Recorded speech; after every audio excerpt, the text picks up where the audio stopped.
This is for all you multi-talented, multitasking, multi-everything people out there. Take it away. Find your glory, write your story, fearless feet will carry you. Time you own it, take your moment, be a fire burning through. Hustling from night until morning, grinding it out, it won't be long. Feel your power, it's your hour, you inspire, you are strong. Enjoy your Zoa. No applause? You're all fired. Now that you've reached the stage in your life where quality television is important, Nubian TV is a black network that speaks to your lifestyle. Nubian TV is the world's first digital network devoted to the upscale and political lifestyles of black people. Nubian TV's programming includes politics, travel, fashion, food, automotive, arts and culture, civil rights, music, and more. Watch now on Amazon Fire TV, Roku, or watch globally at nubiantv.net. Nubian TV, it's what you want to watch.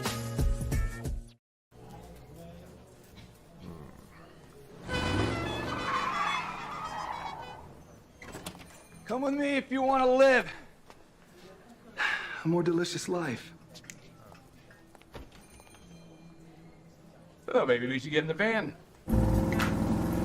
In this world, we don't get to control much. The past, male pattern baldness. Leggies. Got one right now. The urge to puff that bubble wrap. But there is one thing we do get to choose every single day. What we eat.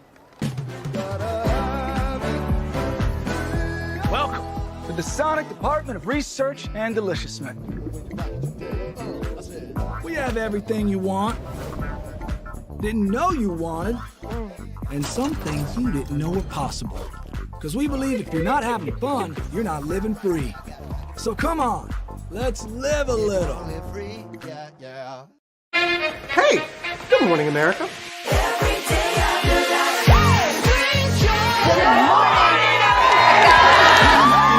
Good morning, America. Good morning, America. Good morning, America.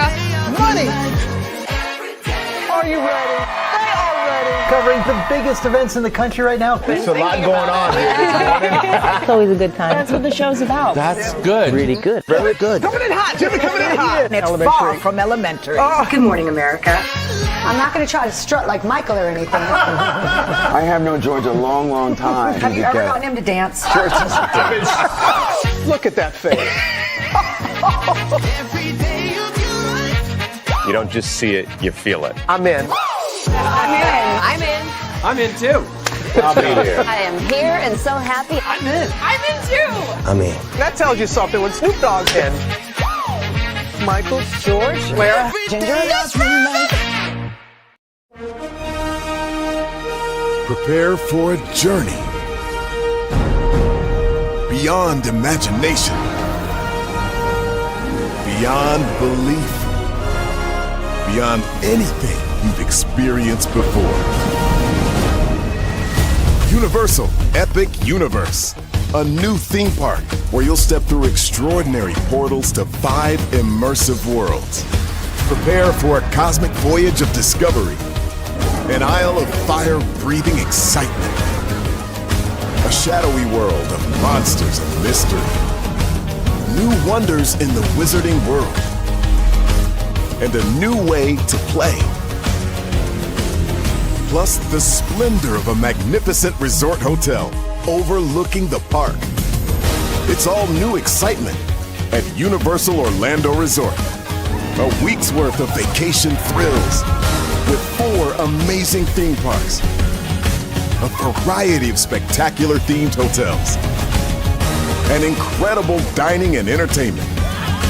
It's all at Universal Orlando Resort, where you'll find new adventures every day.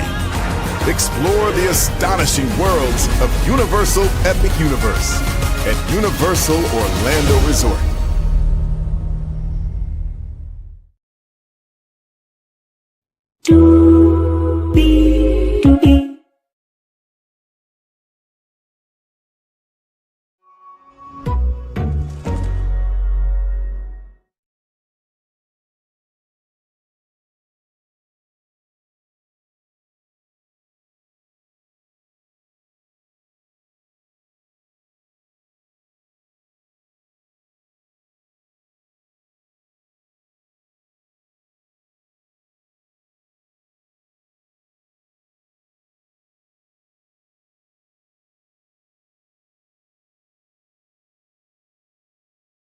Well,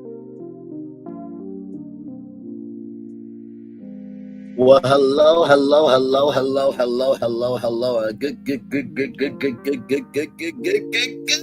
morning to you. Good morning, everybody. Hopefully all is well with each and every single one of you, for sure. Glad to have all of you here.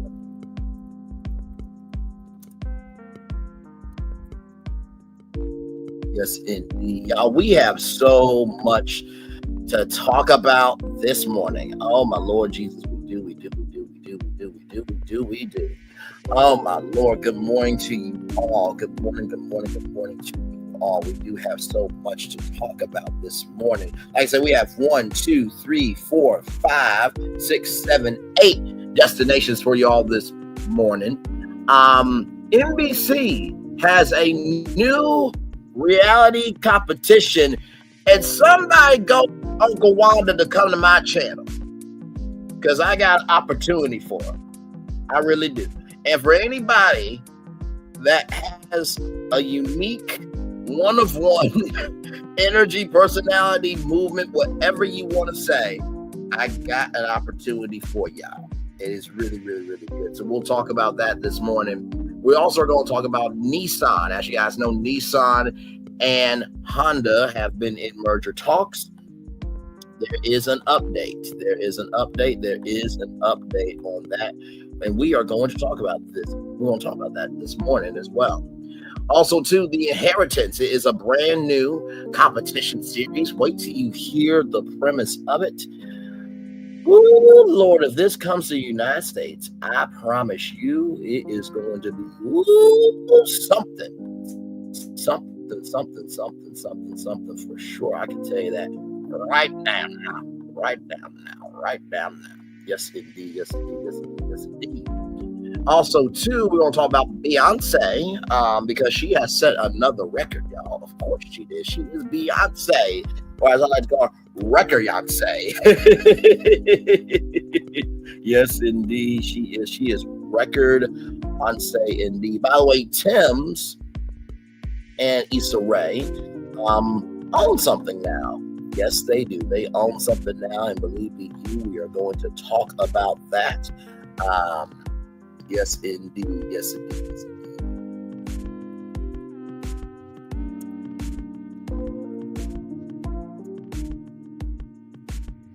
There we go. Sorry, y'all. And by the way, happy Valentine's Day to each and every single one of you. By the way, happy Valentine's Day. And also, too, y'all, if you're not in a relationship, it is absolutely okay. Everybody who's in a relationship ain't happy. Everybody who's single ain't sad, okay? Listen, just wanted to let you guys know that for sure, all right? So, like I said, Tems and Issa Rae own something now. Kanye West. Oh, my Lord Jesus. Wait till you hear about Kanye West. Some news broke last night. And also, wait till we talk about Twitter, too. There's some news happening at Disney. Yes, indeed. There's some news happening at Disney that we're going to talk about, because there's some employees that are not happy about what is going down with the rejiggering, right? Rejigging of DEI at Disney. So we will talk about that. And then finally, everybody, yours truly, left his bonus show for you all to go over to Kempire's channel. And because Kempire and WeiGo podcast, we're talking about surviving Carlos King. And oh, buddy, boy, your man, your friend, and family member made it do what it do. So we will talk about that. And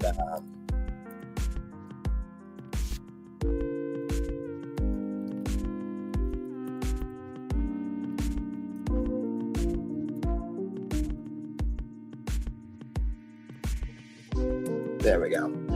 So we got that in store as well. So 8 destinations for you all this morning. With that being said, higher is Wayne, low is available. But either way, we are live on tour. Let me tell you this iconic intro here. Yes, indeed. Here. Oh, wait, hang on. There we go. Let me take down this iconic intro here. You see the virtual tour background? Yes, you do. You hear that legendary virtual tour music? Yes, you do. One thing to know, and two things for sure, that over here on this channel, a lot happens early. Roll it. It's a new morning for America's family. Sun's coming up, so make it all that it can be. You know a lot happens early. I'm Harry Smith. I'm Julie Chen. I'm Maggie Rodriguez. Morning everywhere. Come on, get up. I'm Russ Mitchell. And I'm Dave Price. And it's a little early for this. Now this it's a new morning for America's family. Sun's coming up, so make it all that it can be. You know a lot happens early. Every day's good when you're starting it out right. But whenever you're starting the daylight, and a lot happens early. Can you feel it? And I say, Good morning, everybody. Are you girls ready for the Jonas Brothers? We have an early show exclusive. Yes.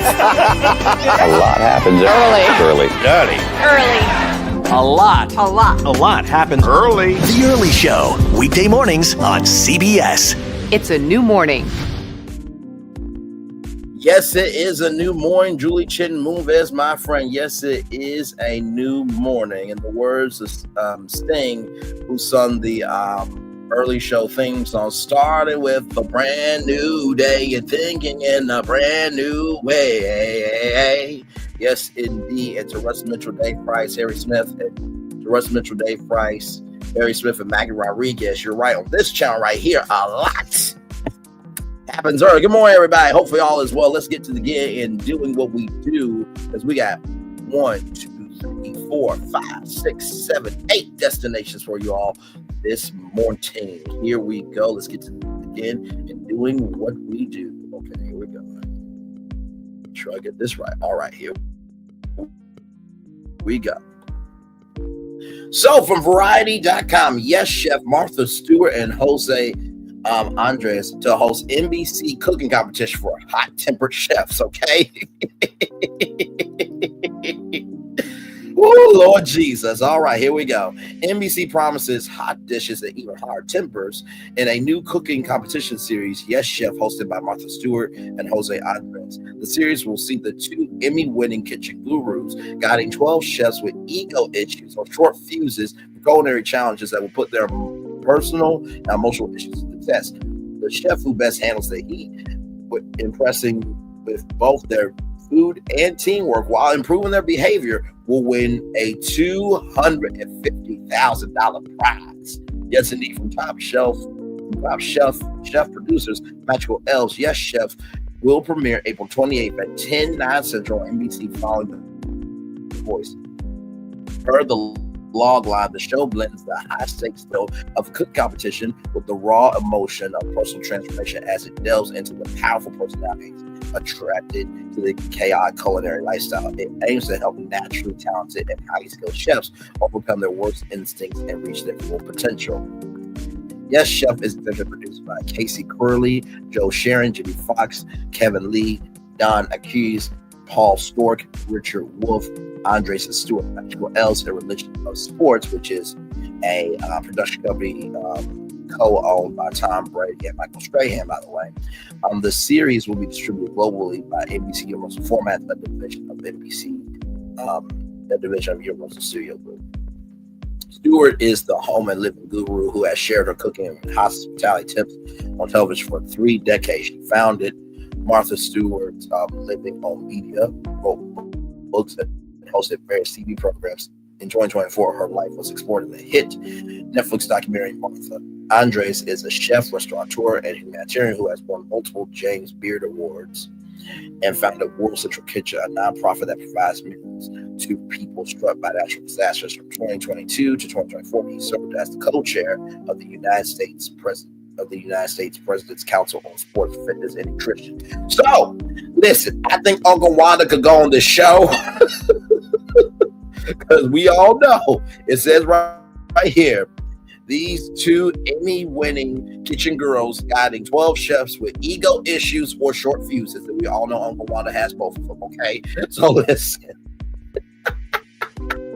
But also, too, this is for any chef with ego issues and short fuses.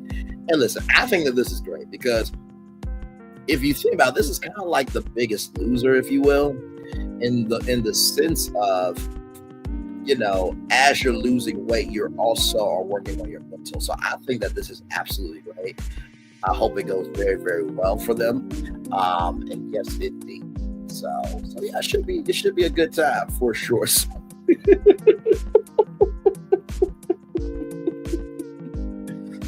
Oh my Lord Jesus! But yeah, seriously, I think Uncle Wanda should really apply for this show. So this is called Yes Chef, and this show will be debuting.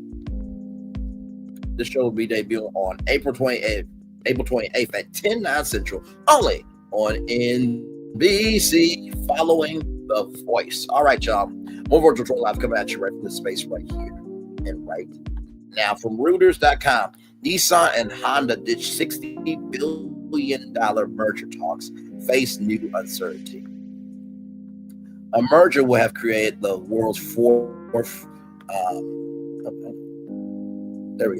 A merger will have created the world's fourth auto group. Honda wants to make Nissan a subsidiary, sources say. Foxconn says it's open to taking a stake in Nissan from Yokohama,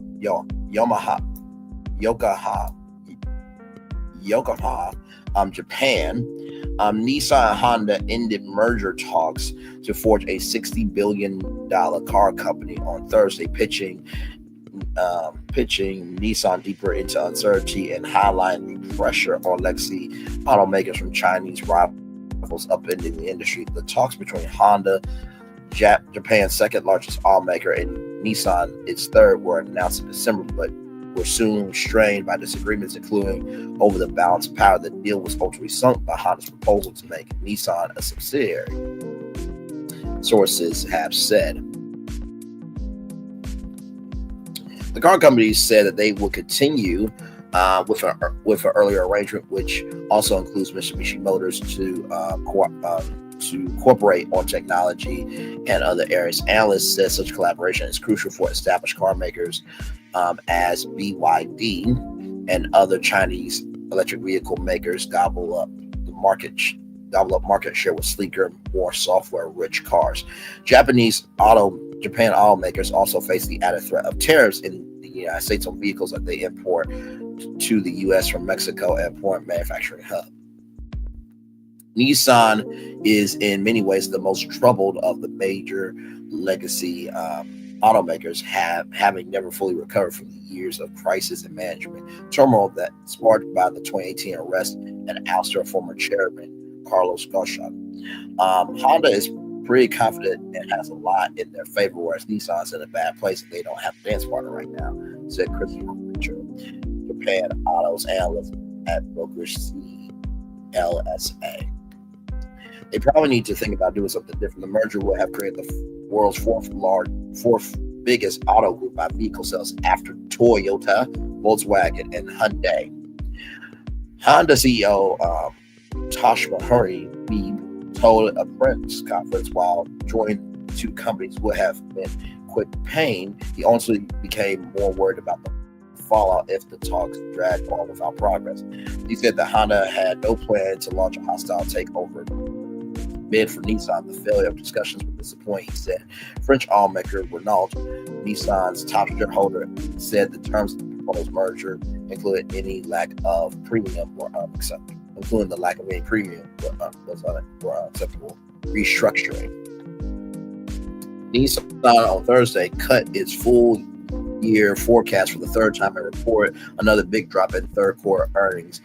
It said that it would accelerate the turnaround program it first unveiled last year. The company now aims to close a plant in Thailand by June and two more plants, which it did not name after that. It has previously said that it will cut 9,000 jobs and reduce global capacity by 20%. Nissan CEO Masato Shida told a press conference that ending the mayonnaise was the most pressing issue, after which he would be willing to bow out. If I can see the direction in which this will take shape, he said, referring to the turnaround, I will naturally be ready to pass the baton to the next person, he said. Nissan said it would seek new partnerships as part of the review and will give an update about the turnaround within the month. Sources said in December that Nissan would need to further reduce its capacity in China, where it operates 8 factories through its joint venture of Dongfeng Motor. It has already suspended production at its Changzhou plant as a part of efforts to optimize operations. Sources said last week that Nissan was open to working with new partners with Taiwan's Foxconn, seen as one candidate. Yoshida said Nissan and Foxconn had not held talks at management level. Foxconn chairman Young Liu said on Wednesday that his company would consider taking a stake in Nissan, but that its main aim was cooperation. Technology. Tang Jin, a senior researcher at Bushu Bank, questioned how effective the technology partnership between Honda and Nissan would be. A partnership like this has very little substantial effort when the problem is how to defend themselves from the lightning fast speeds of Tesla and BYD. Said Nissan shares soared more than 60% and Honda's jumped around 26% in late December after the merger was first reported. On December 17th, those gains have since paired to 21% for Nissan and 11% for Honda. Nissan market capitalization is now nearly 5 times smaller than that of Honda, which is about 7.5 trillion yen, which is in US dollars, $48.6 billion. A decade ago, the pair were both worth around 4.6 trillion yen. So I'm guessing if 7.5 yen was 48, I'm guessing that has to be lower. So here's why I think about this, right? If we look at Nissan, let's go to Nissan.com right now. Let's go to Nissan.com.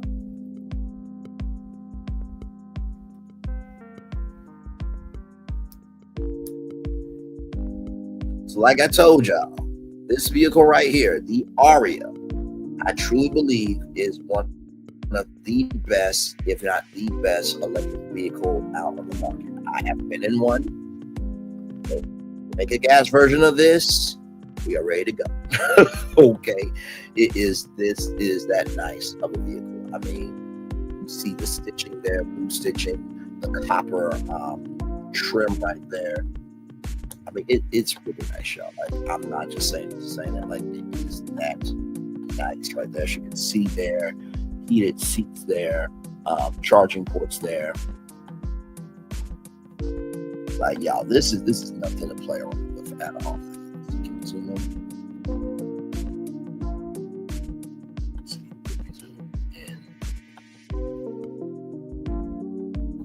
Okay, I may have to refresh it because it's looking a little grainy. Why is it looking grainy though? But anyway, as you can see from the inside, by the way, that is a push button start rather. And these are haptic controls. So it's not like a tactile, air conditioning system. So you put your hand on it and it all lights up and you can touch it and it does everything. It's my Lord Jesus. Okay. It's amazing. So I say this because there is a car company that does this. And it does. It absolutely does. Let me bring them up. Actually, before that, let me go to YouTube.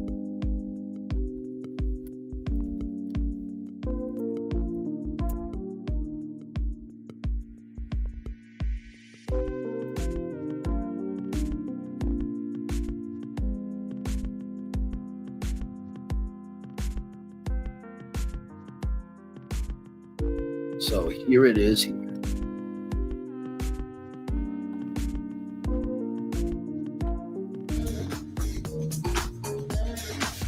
This is from Kelly Beaver.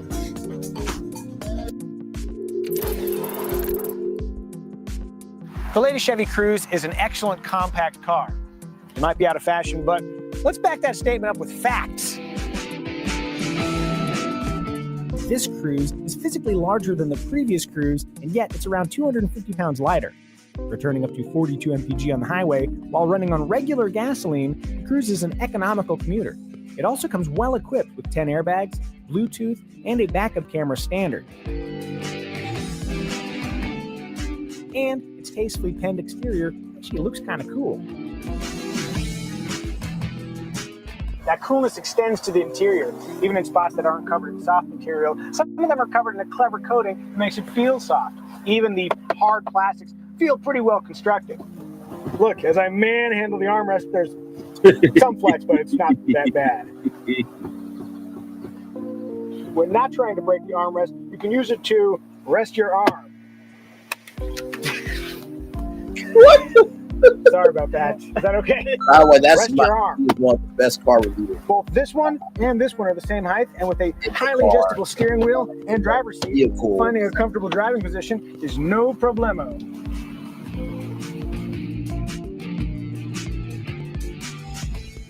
The only caveat is a lack of adjustable lumbar support. Now, as a guy who usually likes a ton of lumbar, I found the Cruise's front seats to be quite comfortable. Its back seats, a bit too vertical. In terms of passenger space, my conveniently average 5'10" frame fits easily up front. In back, legroom is plentiful, but if I sit upright, my hair gently brushes against the headliner. If I was in a Ford Focus, I'd have an extra 0.7 inches to work with. One other thing I've noticed, a dipping roof line and a rising belt line make looking out of the rear windows kind of like staring through a Clint Eastwood scowl. Get off my lawn! That sleek, confining profile does look cool, though, and the Cruise's overall shape has been crafted for aerodynamic excellence. A slippery 0.28 drag coefficient coupled with a fuel-sipping powertrain helps the Cruise. Now, the reason why I'm bringing up the Chevrolet Cruze is because this was one of the best-selling compact sedans in America. It was built in Lordstown, Ohio. There was a huge controversy with GM and Lordstown, and then I think the Lordstown plant became like the home for electric vehicles. But I'm showcasing this because what consumers really need, based on my opinion, right, is, there's a lot of crossovers of SUVs, and these car companies think that people are having families. Like, have you seen the world today?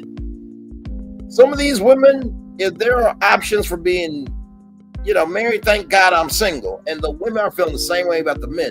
So more people are feeling their independence more. So not everybody has an active lifestyle. Not everybody is getting a crossover or a SUV, right? Because for one, sure, it's nice to have that extra room, but also too, there's no point in having all that if you don't live. There's no point in having all that extra room and to have that extra weight, right? If you're not going to find a practical way to use it every day. And that's not to say the crossovers SUVs are nice, right? Because like I said, the Aria, if they come out with a gas version, it's game over for me, right? I'm all in. But in the same token, I think these car companies have missed the mark of, the words of Walt Disney, give the people everything that you can, treat them with respect, and they'll come back. So let's finish this review. Burn great fuel economy. As you see there, 30 in the city, 42 on the highway automatic, manual 29 to say 41 on the highway. So basically just one extra point each. So basically either one that you would have got with the Chevrolet Cruze, you had good gas mileage.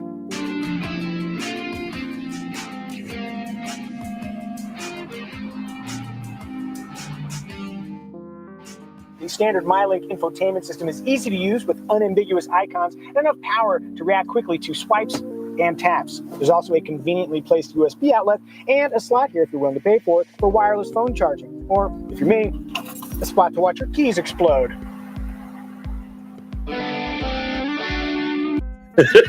Following feature is done by a professional. According to the producers, accordingly, the producers must insist that no one attempt to reenact any keys that performed in this video. And here is the Chevrolet MyLink infotainment system. Now, this is the premier model that also has heated rear seats. And like I said, usually I think the lowest was like $19,000. The highest it was like maybe like $30,000. But they'll show the prices here in a minute. And Android Auto compatibility, MyLink minimizes driver distraction with familiar interfaces and a heavy reliance on voice commands. Distraction-free commutes might free your brain to contemplate the Cruise's road manners, which include a smooth ride, impressive cornering abilities, and less than dazzling on-center steering feel. There's a rubbery indirect sense when you operate the steering wheel in this region right here. That little foible aside, a composed suspension and confident handling make the Chevy Cruze a real pleasure to drive.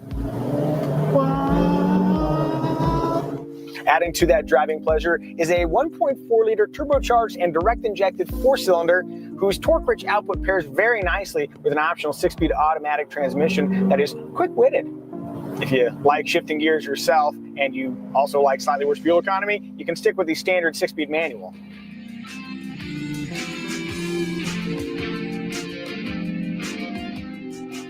Adding to the Cruze's powertrain excellence is an engine start-stop system that I honestly don't hate. Which is kind of shocking. Even if you brake with your left foot, the restarts are so quick that a stab of the throttle pedal with your antsy right foot only results in a negligible delay before you get moving again. Bam! Moving! For cargo hauling, lower trims offer 14.8 cubic feet of space, just a hair smaller than the Honda Civic's vast 15.1 cubic foot trunk. Move to higher trims, and cargo space drops by about 1 cubic foot. These gooseneck hinges require a little bit of strategy when you're loading up, and I wish there were releases back here so you didn't have to walk to the side of the vehicle to drop the rear seats. But the trunk is big and conveniently square, and this wide pass-through makes it really easy to get unnecessarily complicated camera shots.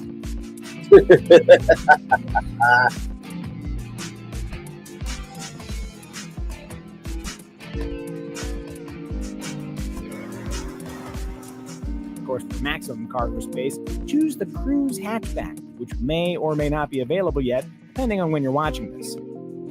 For around $17,500, a basic Cruze L trim includes the essentials. If you can manage its roughly $21,000 base price, the LT trim is a much nicer car with cruise control, 16-inch aluminum wheels, a 6-speaker audio system, and steering wheel-mounted audio and phone controls. If feeling frisky, the Cruze can also be outfitted with heated rear seats, a heated steering wheel, leather, a sporty-looking RS appearance package, and an optional technology package that swaps the standard 7-inch MyLink screen for an 8-inch display while also adding a 9-speaker Bose audio system. Yes.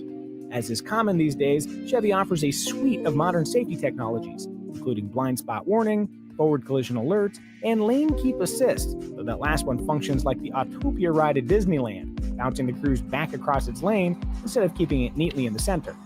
Oh, and if you want dynamic cruise control, rain-sensing wipers, or a premium headlight option, sorry, they're not available.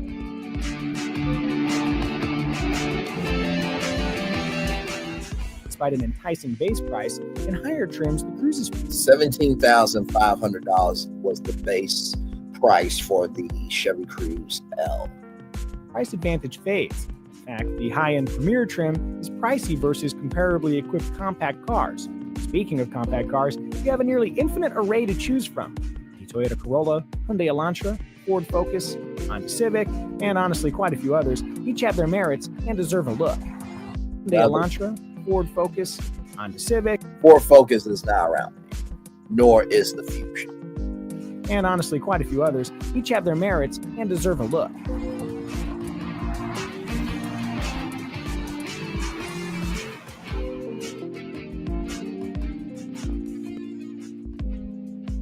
At another time, the most compelling argument for buying a compact car from Chevrolet was that it was American-made and you could probably pick one up pretty cheaply. The latest Chevy Cruze is much more than a cheap domestic. Its objective merits absolutely justify a test drive, and its subjective charms might seal the deal.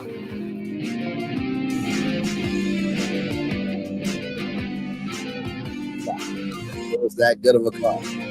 So, I believe that Chevrolet could use this thing here, Chevy.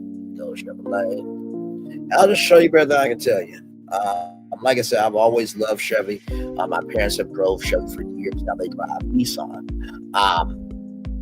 But Chevy has always been that car brand that has always come through for people that, you know, it's their first car. They need something long-lasting, dependable, everything in between. So, that being said, here it is here. So these are their electric vehicles. So we got the Chevy EV, Blazer EV, Equinox You have the SUVs, Trax, Trailblazer, Equinox EV, like I said before, Tahoe, Traverse Blazer EV, like I said before, and Blazer. Their trucks, Colorado, Silverado HD, Silverado EV, like I said before, EVs. The cars, all they have is the Malibu. They should still have the Chevrolet Cruze. Now, I know what you're thinking. Why would Chevrolet want to buy Nissan, right? I know that's what you're thinking. So here it is here. If we look here, you have the Nissan Kicks, right? Which, honestly, I would rather have a Nissan Kicks than, a Chevrolet Trailblazer. Now, the Chevrolet Trailblazer, I do like. The old face was better. The new face, it's just, I don't know. It's just too aggressive. I mean, look at this. That's a little too much for me. I don't know why we got to have all of this. The old face was just simple, right? And I think sometimes when it comes to car companies, they feel like, okay, if we don't, update our grill, this, that, the third, it's not going to have, no one's going to recognize it.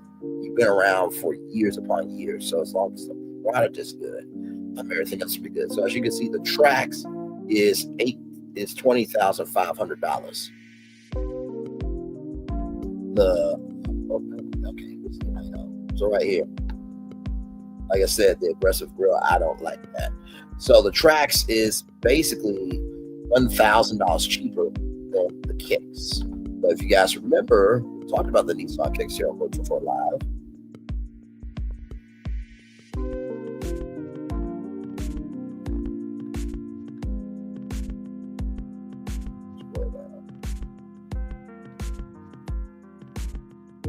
So right here, it has intelligent cruise control, automatic braking with rear with pedestrian protection, and they have the 2-liter direct injection or DIG VOHC 16 valve 4-cylinder engine.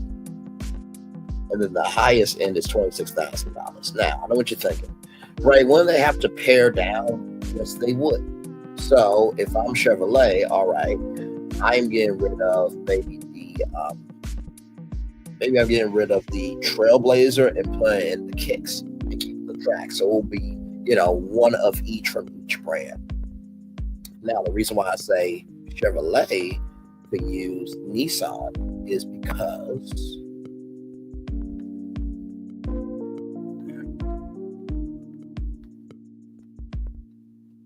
as you can see here, this is the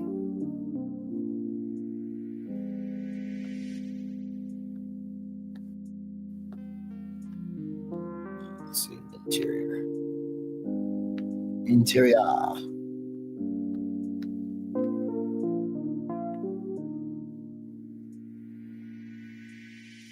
Okay, so here it is here. So that's the base model, but you see how practical it is. The only thing I don't like about this is that it does have the cup holders. I feel like even on the base model, you should have cup holders, right? Let's just keep going, but that should be done. But if we look here at the interior, now this is really cool. On the SR, you get those headrests. Okay, now it used to just be on the driver's side, but now the passenger side, and that is the only vehicle that has that. So, like I said, the diversification of products and the accessibility of how people can receive those products is key for anything. Dual 12.3-inch displays and LED lighting there. As you can see there, spacious cargo capacity, D-shaped steering wheel, and then they have the D mode there. So, right here, and you see the contrast stitching on everything here. So, like I said, Nissan's interiors are definitely more modern. So I feel from Nissan, also the Zero anti-gravity seats as well. But here's the main reason why. The Sentra and Altima are the best compact selling sedan and mid-size selling sedan in America. If the Sentra came over to Chevrolet, then everybody would be game over for it, right? But if I was Chevrolet, I would, and I bought Nissan, I would bring the Sentra back. I would bring the Sentra over, but I will also bring back the Chevrolet Cruze. So I think that, Chevrolet should get Nissan because of these two cars right here. because they do have really good, of course, the Titans. You can bring the Titans over. Now, of course, nothing will ever replace the Corvette. But as you can see here, a $42,000 sports car. Yeah, there are people who love sports cars that love affordability as well. And the crossovers here, you have the Nissan Rogue, which I've been in a Rogue as well. It is very nice. So like I said, I think that Chevrolet and Nissan really could do something good together there. All right. So that's my take on that. All right, y'all. More Virtual Tour Live coming at you right from the space right here and right now. This is a brand new show from Deadline.com. The Traders team combining on mystery format set in country estate for Channel 4. It's called The Inheritance. The team behind Traders UK has come up with another mystery format located in a grand setting, this time for Channel 4. Studio Lambert is making The Inheritance for the network. There we go. Okay. Studio Lambert is making The Inheritance for the network with more than a shade or two of the Traders. The Inheritance sees 12 strangers arriving at a grand English country estate, lured by the opportunity to inherit a chunk of a fortune. The fortune belonged to a glamorous benefactor only known as the deceased, who has left video messages for the players beyond the grave. To release money from the inheritance, players must work as a team to complete a series of challenges. To win the game, they must persuade all others that they should only be entrusted with the money.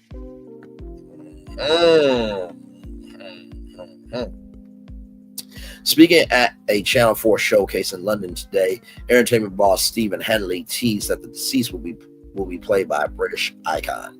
The Inheritance is Studio Lambert's second attempt at adventure reality for Channel 4 in 2 years. The network will be hoping it is better received than the first Rise and Fall, which was X Factor 1 series, following mediocre ratings and reports of high production costs. Studio Lambert makes the BBC and Peacock versions of the all three media property, The Traders, both of which have been huge hits on either side of the pond. Steve Hanley, Channel 4's head of reality and entertainment, said The Inheritance isn't just about strategy, alliances, and betrayals. It is a cocktail of drama, jeopardy, and outright mischief that reality fans love. I can't wait to see our players handle the challenges and twists and a few sneaky surprises. Tim Court, Studio Lambert's chief creative officer, said, "We often work together in life, and yet some team members seem to get so much more than others. This incredible game, part Knives Out, part Succession, can finally show us why this happens, and what better way to explore the notions of fairness and entitlement rather than through the delicious prism of a fight over a will." Channel 4 unveiled The Inheritance at its London showcase event alongside a reality adventure series titled The Hunt from Married at First Sight producer CPL Productions, a dog-eat-dog show in which half the players in the force are predators and half are prey, but they keep swapping.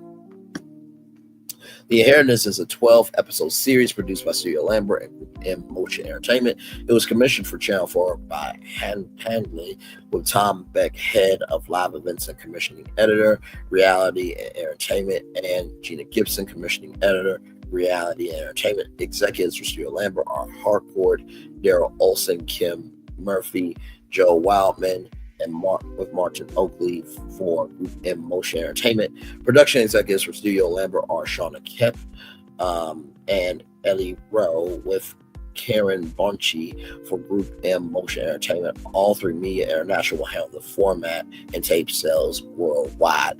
I will tell you this right now. This will be in the United States without question. Because think about it, so many times in life, it's like, okay, if I ever were to receive an inheritance, what would I do with it? So now you have the opportunity to play for that. Now, of course, the other side's going to be like, well, why are we playing around with death? This is not cool. This is not right. And I feel you, right? I absolutely do. It is basically the opportunity to see if you have what it takes to be about your business. Can you Anybody can talk the talk, but can you walk the walk, basically? So The Inheritance is a new format across the pond for Channel 4, but may be coming to the United States very, very soon. All right, y'all. More Virtual Tour Live coming up right from the space right here and right now. Yes, indeed. Yes, we got our next destination up here. Let's see here.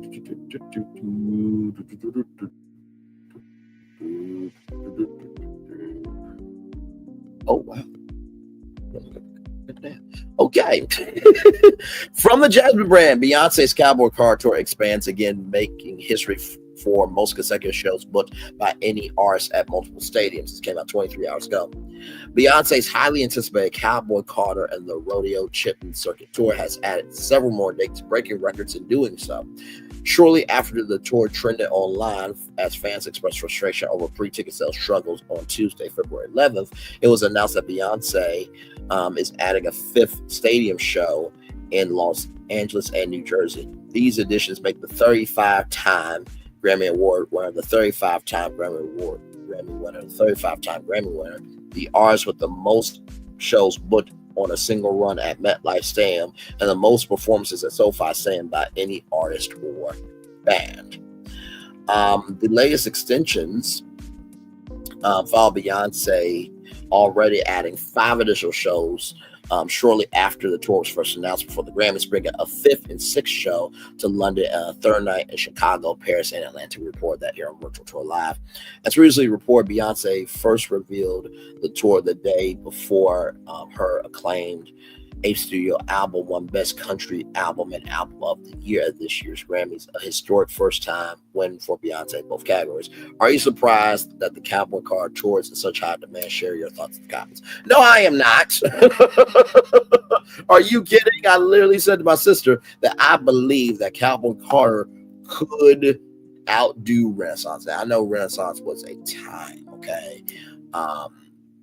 Disco, horses and everything else. And Renaissance was a universe upon itself. But this Cowboy Carter, after Beyonce won Album of the Year and Best Country Album, she is going to have a victory lap on this tour like you would not believe. So I'm not surprised. And I think the fans will utilize their wallets and their dollars to showcase to the country music industry. Screw you, uck you, and ish to you, okay? We operate the culture, okay? So I think that's what that is for that, all right? All right. More Virtual Tour Live coming at you right from the space right here and right now. From rollingout.com, like I said, congratulations to rollingout.com for celebrating 25 years of being a platform. Much love to y'all. Tems and Issa Rae are the newest professional team owners. They are joining the ownership group of Major League Soccer's newest team. Actress and producer Issa Rae and Grammy Award-winning artist Tems are the newest owners of a MLS team. This week, it was announced that the Stars have bought ownership stakes into the new MLS expansion team, San Diego FC. This was also a historic moment for Tems as she becomes the first African-born woman to own a professional sports team. Come on, Tems! Absolutely. Shout out to Tems. Absolutely. Hopefully she is at Afro Future Detroit. We covered that here on Virtual Tour Live. Tems was born in Lagos, Nigeria, and she loved watching her brother play soccer with his friends growing up. Known for her beautiful voice and for the work she does in Nigeria, Tems will be bringing a lot to the world of soccer as an official club partner, and current ownership believes that as well. And by the way, y'all, if y'all have not seen her dance on Instagram, Jesus be offense. Everybody's saying that she can't dance. She was blessed with it, and you were not. Good damn. Thickness is a blessing. What the hell are we talking about? Ownership welcomes Tems and Issa Rae. We are delighted that Tems has joined San Diego FC as a club partner, said FSDFC billionaire chairman Sir Mohammed Mansour. Her global influence will help us reach new audiences and strengthen our connection with communities, particularly through our foundations in sub-Saharan Africa with the Right to Dream organization. San Diego FC CEO Tom Penn echoed a similar sentiment, emphasizing Tems' alignment with the club's mission, her passion for empowering young talent, and fostering cultural connections perfectly reflects our values. We look forward to bridging the worlds of music and soccer in a meaningful way. Issa Rae will be venturing into the sports world for the first time, but she already has her eyes set on making history. Soccer is a universal language that has the power to bring people together, and I look forward to contributing to San Diego's FC journey as we make history in MLS, Issa Rae said in a statement. San Diego will kick off its inaugural season February 23rd against the reigning MLS champion LA Galaxy. The Sukan tribe, the first Native American tribe to own a professional soccer team. Go ahead. I love it. I love it. I love it. And Mansour are the San Diego club's main owners. Ray and Tems join a group of club partners that include former Manchester United and Spain national player Juan Mata and third baseman Manny Diageo of the San Diego Padres. Ray and Tems joined San Diego FC in partnership with Pave Investments, a private African firm that led a group that invested in NBA Africa. Come on here. Pave chairman Tunde Folawu and founding director Kwama Afu are also joining the team ownership group. Well, congratulations for sure. And you know what? To see Black people own sports is such a big thing, as we all know. Hey, my friend. Thank you so much. Listen, we are going to get to that towards the end of the show. Oh, my Lord. You know what? You know what's so funny, Tara? You know, by the way, shout out to all the people that, you know, go live from bed and wrapped up in their blanket. You know, shout out to all the people that get into women's issues and stand up for women's issues and embrace women and, you know, that work with women and not against them. And also shout out to all the pygmies that are for fun, that are of light, of joy, of peace and prosperity. Oh, I'm sorry. I forgot. Anybody can be in prosperity, but it takes somebody to be in positivity. Let me add a caveat to that. Because I don't think Jai Harper and his broken Harper bullshit was up on Kempire's live defending Destiny Payne. I don't think so. But we'll get to that. We'll get to that. But thank you, Tara. One love, much love, all love to you. I feel the love and send it right to you, Tara. Thank you so much, my friend. But yeah, like I said, you know, Magic Johnson owning teams and Michael Jordan, then, you know, I think, you know, LeBron James wants to own that part right there. Yes, indeed. By the way, shout out to all the 4-year-old virgins, and that includes Destiny Payne, who's 42 years old and celibate. Shout out to all the people that love Ant-Man. Shout out to all the people that love elephants. Did you know that elephants are the most intelligent animals in the animal kingdom?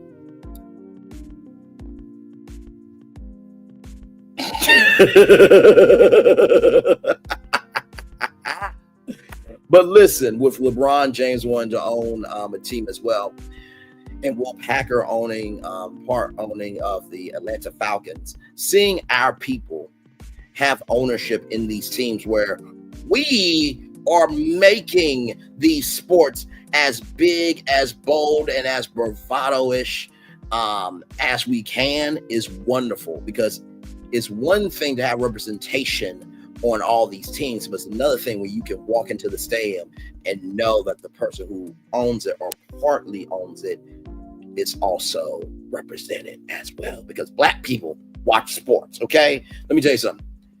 Black men, when it comes to the barbershop, they talk about women, they talk about sports, they talk about entrepreneurship. And that's for damn sure. So we're going to take a little break, and when we come back, y'all, we got Kanye West. Oh, my Lord Jesus. We got a lot to talk about Kanye West. Then we're going to talk about Disney as well, and I have a clip for y'all. Can't wait to show y'all that clip. And also, to what Tara said, I was on Kempire's live at WeiGo podcast last night, and y'all wait till y'all see it. We are live on tour on this Good Friday morning. Happy Valentine's Day to you all, by the way. Happy Valentine's Day as well. And Valentine's Day was yesterday. And happy Valentine's Day weekend. Valentine's Day weekend. Happy Love Weekend, damn it. We're live on tour. We'll be back right after this. Roll it.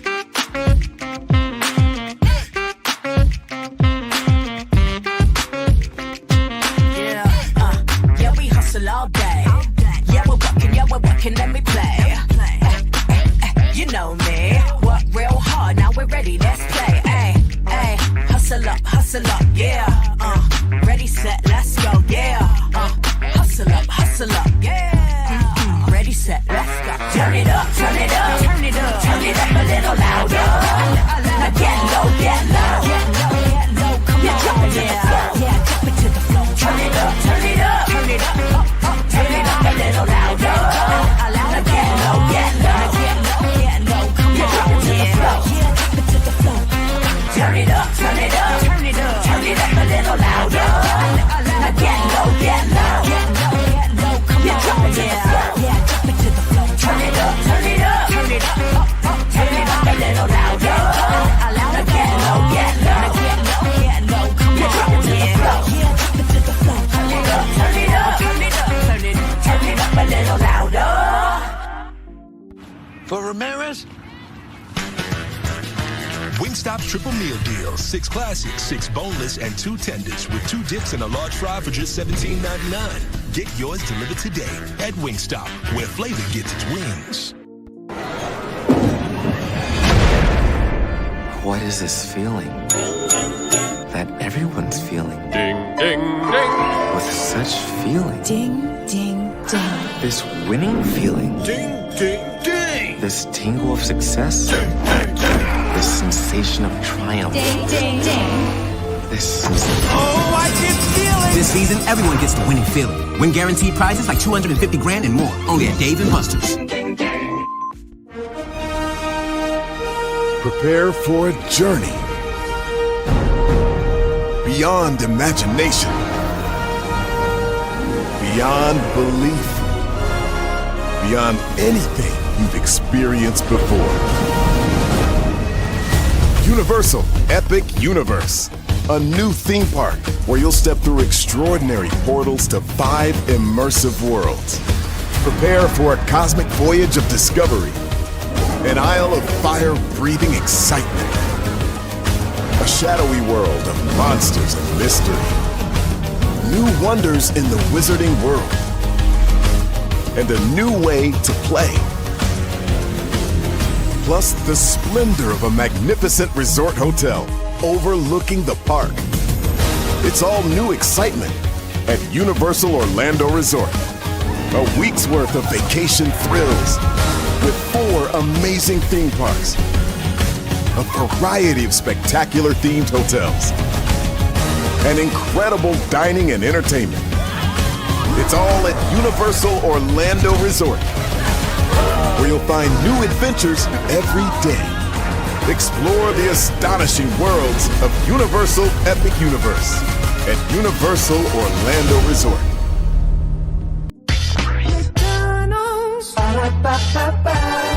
I'm loving it. I'm loving y'all right back. Welcome back into Brainley's Virtual Tour Live. Glad to have all you here. There is a new cooking competition called Yes Chef, which I think Uncle Wanda should be on, and anybody that has a ego problem or ego issues, and put some respect on it. Ego issues or short fuses through culinary challenges that will put their personal and emotional issues to the test. The chef who handles who best handles the heat, impressing with both their food and teamwork while improving their behavior, will win a $250,000 cash prize. It's $250,000 right there. The new show will premiere April 28th at 10/9 Central, only on NBC. Following The Voice now, of course, it's already casted. Uncle Wanda, if you really want to be a chef, this one's up for casting. You should get on. Not to mention, to score $1 million. Uncle Wanda, I think that can do a lot for your food truck. And listen, I am not dragging Wanda. Listen, everybody has a dream. And I believe whether you are at the cradle to start life or you're closer to the grave to, end your life, you should still have a chance to go after your dream at least one good time. So that is that. By the way, speaking of things going to the grave to end, or you're closer to the grave to end things, the grave, the cradle of Nissan and Honda, having a having a new company together is no more. Nissan and Honda ditched $60 billion merger talks and face uncertainty, new uncertainty, rather. I talked about how Chevrolet and Nissan could be a powerhouse as well. And then there's a new show called The Inheritance on Channel 4 across the way in the United Kingdom. And basically it says here, The Inheritance sees 12 strangers arrive at a grand English country estate, lured by the opportunity to inherit a chunk of a fortune. The fortune belonged to a glamorous benefactor only known as the deceased, who has left video messages for the players from beyond the grave.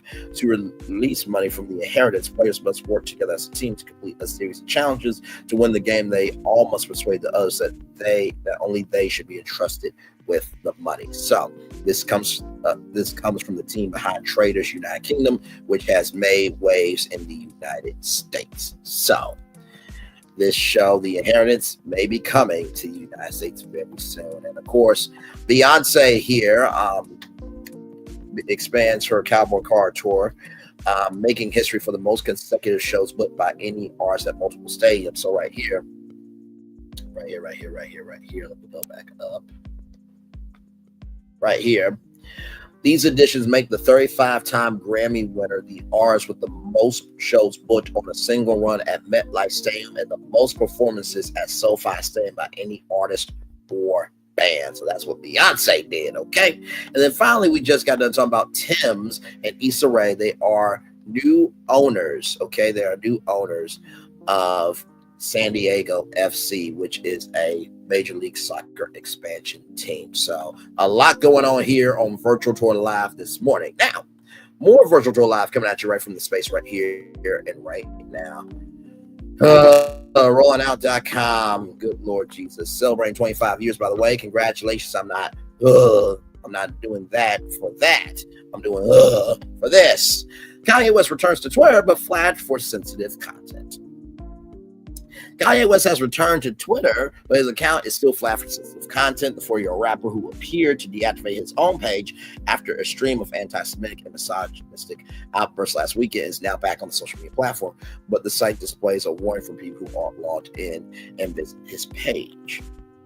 The message reads, "Caution, this profile may include potentially sensitive content." You're seeing this one because they post potentially sensitive images or language. Do you still want to view it? Almost all of his offensive posts are no longer on his feed, with one post from February 10th remaining. The tweet reads, "Since I'm getting kicked off of Twitter soon, everyone is a Yahtzee until a real Yahtzee pulls up." Now, I'm not saying Yahtzee to disparage the Yahtzee game, okay? Yahtzee is a wonderful game. Go get it. Go play it. Enjoy your life with it. But I'm saying that because of YouTube guidelines, okay? During his latest anti-Semitic outburst on Twitter, Kanye included declarations of admiration for Mustache Man and self-identified as a Yahtzee. Like I said, not the game, which is there. The rapper who was previously dumped from his deals with household brand names. Some of the statements also message, "I'm never apologized for my Jewish comments." Before deactivating his account on Twitter, Kanye revealed a sticker car shirt, which is a very offensive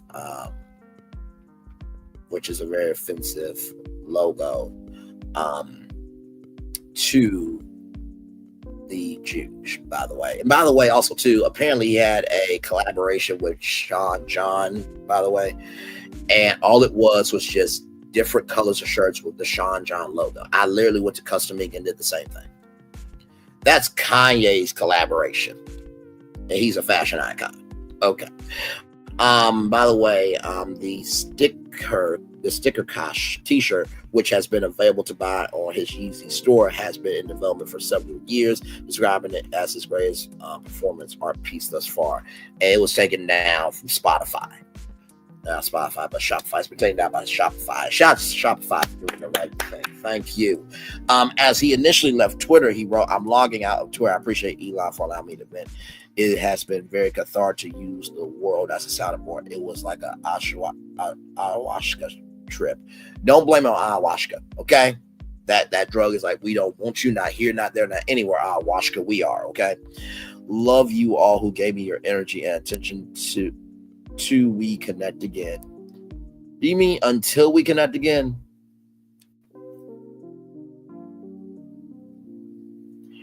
So you went to crazy, should have been swallowed by her mother, which, by the way, her mother did not want her. She wanted a boy, misdiagnosis. That's where you got your crazy, decrepit, and deranged autism diagnosis. And also you went to school with Uncle Wanda, where she went to school for 2 days a week because you couldn't make a correct sentence. Until we meet again, I can't. I won't. And I never will try to understand Kanye West. Good afternoon, good night, SIC. Twitter owner Elon Musk confirmed the star's Twitter account was labeled not safe for work before the rapper took it down, a decision he revealed in response to someone complaining about Kanye sharing pornography on his page. Elon wrote, given what he's posted, his account is now classified as not safe for work. You should not be seeing that anymore. It's interesting that Elon Musk is taking responsibility for this when Elon Musk said that DEI needs to die. I'm just saying. I am just saying. And he also said, hang on, I'm going to bring it up.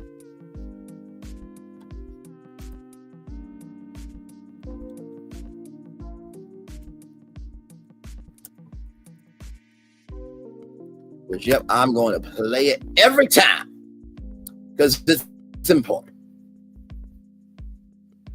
It is important.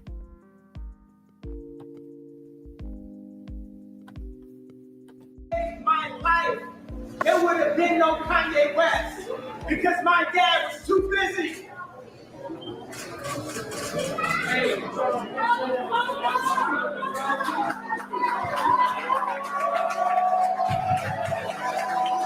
Well, Joe, watch this because he said it.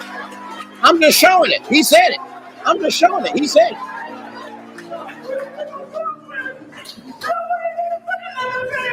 We love you, Kanye.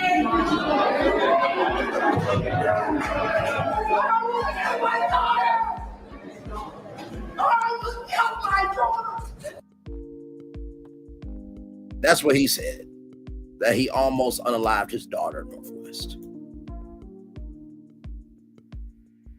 So y'all can miss me with y'all shit about Kanye West being given a fuck about. Okay? All right, let's roll. Because we got more with Kanye West. This news broke last night. I actually saw it inside Lipstick Alley. And what's the links?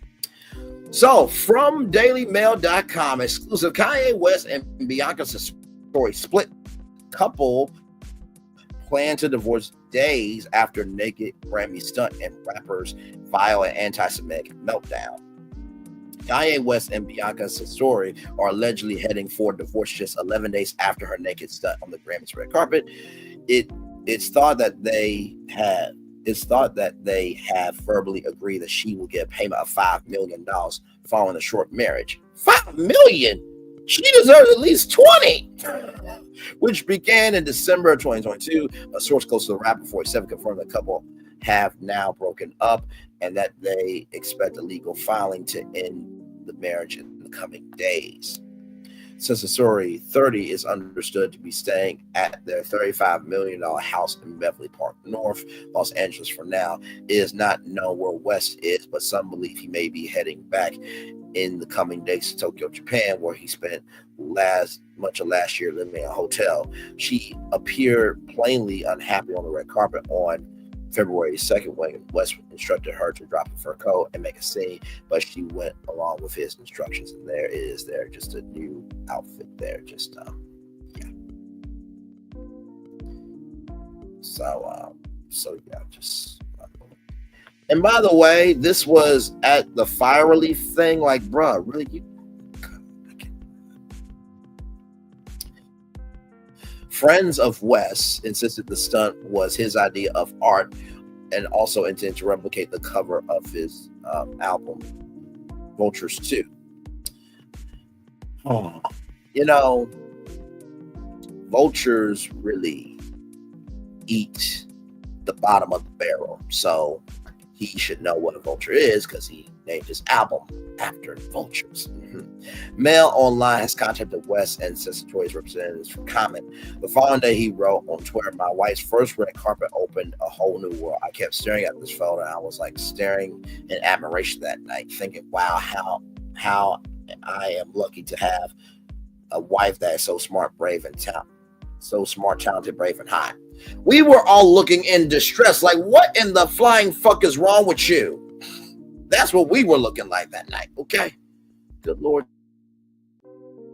Jesus. He went on, "She took a break from shooting her first film to make a movie in real life. We tailored that invisible dress 6 times, and just like magic proof, we disappeared." In the days following the Grammys, West went on an anti-Semitic rant on Twitter, saying that he was a Yahtzee and loved Mustache Man. He also took an advertising slot at the Super Bowl for his clothing line, which was reduced to just one item: a $20 t-shirt carrying the Yahtzee sticker cut. The site was closed down by Shopify for 24 hours. He was also banned from Twitter, but returned to the site Thursday, having deleted much of his offensive comment. He said that his rants have been a social experiment. Big Brother is a social experiment. He stated, "So funny how ends rapping about killing ends is not hate, but posting a sticker cut is hate." Kanye, that is also hate. I don't like us unaliving each other, but also what you posted was hate. Once again, Kanye, you said this about your daughter. I'm just showing it. You said it, I'm showing it. You said it, I'm showing it. You said it, I'm showing it. Here we go.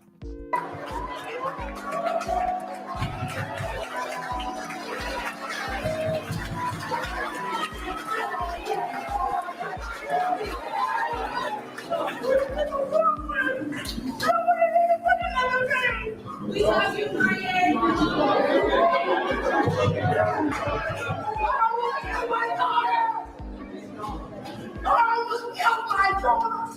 That's what you said, bro, about your own daughter. Okay? So you cannot talk about what's hate. Okay? Because any real man would not say that out of his mouth in private or in public. Okay? Okay. His actions have prompted outrage in Hollywood, with Australian actress Azala Fisher and Friends icon David Schwimmer being among those who publicly condemned him. In an interview earlier this month, West said that he had been misdiagnosed as bipolar and instead was autistic. Child. So his ex-wife, Beyonce Sasori, did not believe his bipolar disorder diagnosis, so she took him to get an autism diagnosis, which was confusing because if you didn't believe his bipolar diagnosis, what makes you think you don't believe he has autism? He added that he believed that he was a former emperor of Japan, as did Sasori.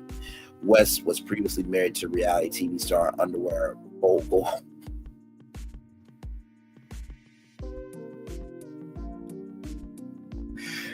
They said, forget your empire. You are an underwear mogul. That is all you are. That's all you will be. And that's what we're going to label you as. Oh, my Lord Jesus. Kim Kardashian. And they have 4 children, North, Saint, Chicago, and Psalm.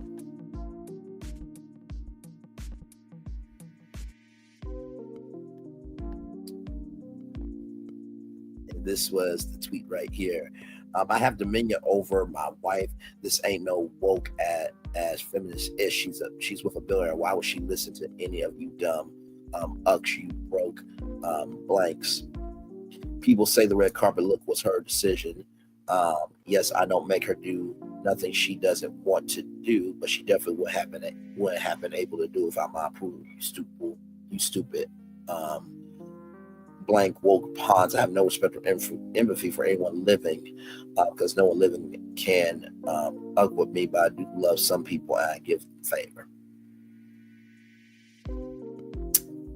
Okay. Anyone who called my wife's Grammy look a stunt is dumb and lame. Yes, she's been dressing naked for 2 years, and now all of a sudden it's a stunt. Every single blank on the plan. Wish they had her bravery, body, platform, and access to money, and a husband that supported their personal expression. Not they, their. Not they, their. Not they, their personal expression. There are a lot of things that had to converge for this moment to happen. Well, can you please converge your fucking self to Wyoming, get off of social media, and never come back to the culture, please and thank you. Can you converge all those things for that moment to happen? Please and thank you. Last week's story shocked the world when she attended the Grammys completely naked under a sheer dress, exposing her breasts and genitals. The stunt made global headlines, and many of West's followers were quick to accuse the rapper of being abusive and controlling while using his wife's body as clout. So even your own followers are accusing you of being controlling and using your wife's body as clout. As you can see here, where can I get that t-shirt? Where can I get that t-shirt? Because I will gladly wear on Virtual Tour Live. Yes, that is a you shirt to Kanye. And I'm loving it. You know what? You know what? Hang on. Here's how much I love that shirt. Hang on. Right here. Hang on. Where is it? Where is it? Where is it? Where is it, child? Hang on. I know I have it. Hang on.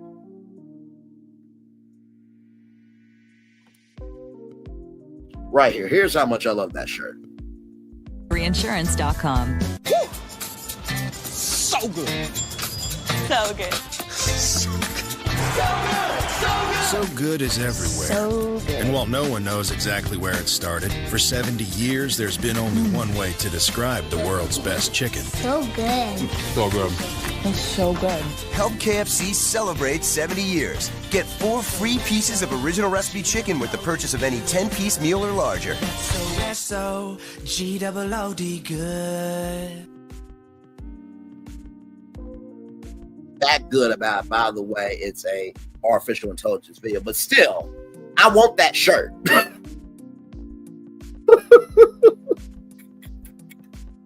Hell.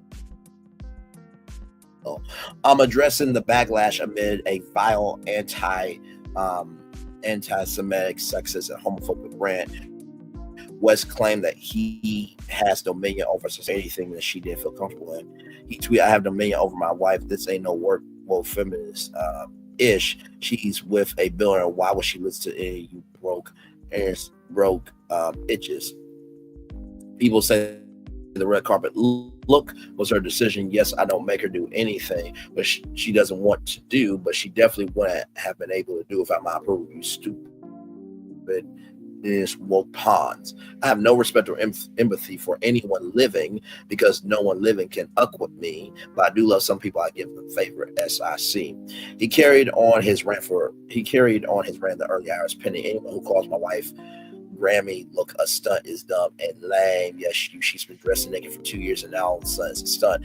Every single itch on the planet wishes they had her bravery, body, platform, and access to money, and a husband that support their personal expression. Not they, but their. Not they, but their. Not they, but their. There's a lot of things that had to converge for this moment to happen.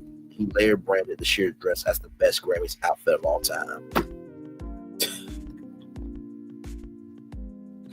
Bruh, did you forget Jennifer Lopez's Grammy dress? Like, it was to the point where it was remade for a fashion show, sir. That was not the best Grammy outfit of all time. It was not. Never will be. And no one will ever do that. If Joan Rivers was alive, darling, can we talk? Kanye is a fucking piece of shit. They would have dragged you and her on Fashion Police on E. By the way, can Fashion Police be on Bravo? Because I missed that show. That was a great, great show. Okay. Anyway, since West married since the story in 2022, fans have expressed concern over her well-being, with the Australian architect continuously seen parading around in various states of undress. And there is Kim K with, I don't know what the hell that was on her head, but oh well. And then here she is here in a whole bodysuit there, and you see she just basically is naked underneath. There's nothing there. And then there's that titanium grill that, you know, has made Kanye's teeth stink and breath stink, and she did not want to kiss him or make out with him. That was said. During the Grammy Awards, Sister Story stepped onto the carpet clad in a fiery black coat before theatrically dropping the garment and flashing her bare bottom to photographers. She turned around to show off her topless chest and lack of underwear, while West, nominated in the Best Rap Song category, leered at her nude body. During the incident of indecent exposure, West, who was fully clothed, was seen issuing commands to Sister Story lip reader Nicole Henry, went on to state that West said, "You're making a scene now." She nodded her head, and he told her, "Make a scene. I'll say it. I'll say it'll make so much sense." He added, "Drop it behind you, then turn. I got you." Then she told him, "All right, let's go." In September, West and Sister Story were said to have split, but later confirmed they were still together in a move branded a stunt. Insiders suggested that the stunt was concocted in a desperate bid to distract from claims that West drugged and raped his former assistant, Lauren Pescata, at a party with Sean D. who is currently awaiting trial behind bars for allegations of sex trafficking. New lawsuit would drag him down to Day's level. He's already at Day's level. And he's been speaking to his legal reps. You really think the legal reps are going to help you? Urban legend Will Kayne said something that I'll never forget. He said, lawyers do not help you get out of ish. They help clean up the mess, but the only way they will clean up the mess depends on how much of a mess you made. And Kanye, you've made a big mess, bro. A very big mess. The insider told DailyMail.com he's paying attention to what's going on with Diddy and believes that that was a way of overshadowing the details of the Harry lawsuit. Influencer former OnlyFans star Pescata sued West in June for legally sexually harassing and stalking her while she worked for him between 2021 and 2022. He dismissed the accusations as baseless and accused her of blackmail and extortion. West and Tory met when he hired her as an architectural designer at Yeezy a year before the end of his 6-year marriage to Kardashian. One of her former friends alleged in an interview on an Australian radio show that the 24-time Grammy winner slid into her DMs.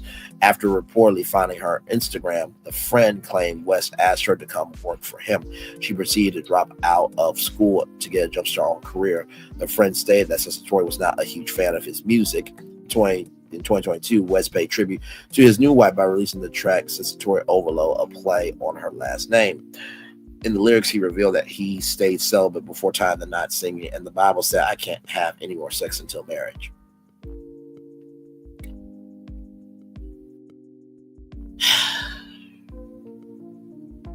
You know what the gag is? Just because you say something doesn't mean it's true. Just like how Destiny Payne said that, she's staying celibate at 42, which there's nothing wrong with that. I think anybody who wants to be celibate or a virgin, there's nothing wrong with that. But when you're doing behavior like this, like Kanye's doing, and when you're doing behavior like Destiny Payne, saying grooming and now trying to backtrack, pussy pop, and save your ass, fuck what you have to say about your sexuality and how you're moving. Like, the fuck? The song appears to reference his split from Kim Kardashian, opening with the lines, "Waking up to I can't do this no more," text adding, "I know because it's the headlines, why she want to leave." At this time, West and Tory were photographed multiple times on lunch dates and holding hands. One day included out at the Waldorf Astoria, Beverly Hills, where he was staying at the time. I don't know why she couldn't get leggings that had pockets. I don't get why. And like, dude, you're in all black, and like LA, it can get hot, so like you're just sweating profusely. Okay. And there she is again. Just She deserves $20 million for putting up with Kanye West. I said it. 1 week after his divorce was finalized, West and Sister Tory had a private ceremony where they exchanged vows and rings to symbolize their commitment to each other. At the time, a source told US Weekly Kanye and Bianca did have a small marriage ceremony. Friends don't know if it's legal, but it's very real to them. Within 2 weeks, she was spotted meeting his eldest daughter, North, at Nobu, and later that month, the duo honeymooned at a 5-star luxury resort in Utah. The romantic honeymoon took place at the Amangaji, an upscale resort with 34 suites with 1 4-bedroom mesa home located on 600 acres in Utah's Grand Circle of National Parks and Monuments. They enjoyed a 25,000 square foot American spa for treatments based on healing properties of the Navajo.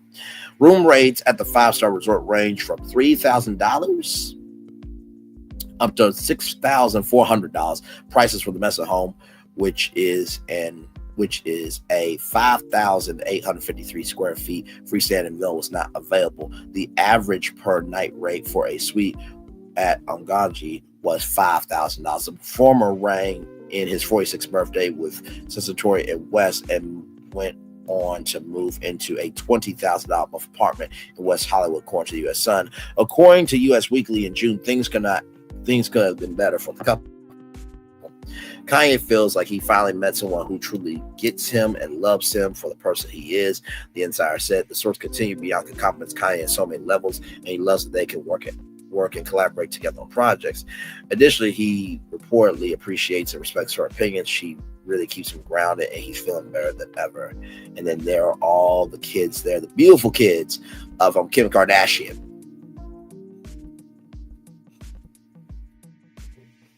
That's a sperm donor. Moving on. As you see, North St. Chicago and song. In February 2021, West's first wife, Kim Kardashian, filed for divorce almost after 7 years of marriage. The reality star filed documents through her lawyer, Laura Wassner, but the date of separation was not listed. At the time, people report Kardashian was already ready to move on from the divorce drama, and a source said that Kim and Kanye's marriage has been broken for a very long time. They said Kim feels like she's done everything she can to save and file for divorce. Is something that she's been thinking about for a long time. She has also been dreading it.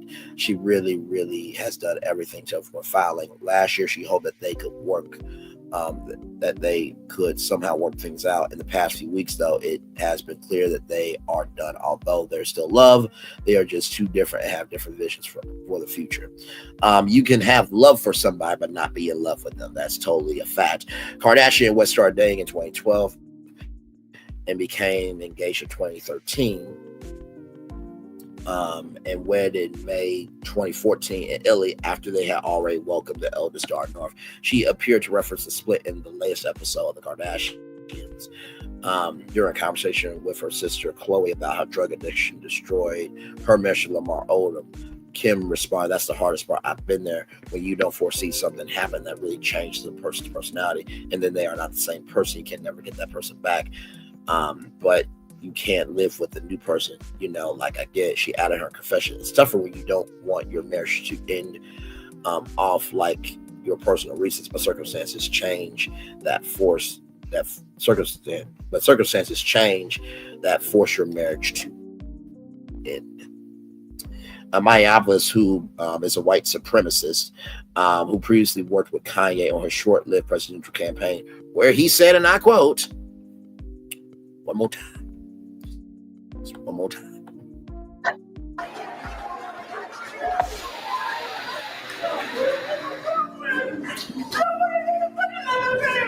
We love you, Kanye.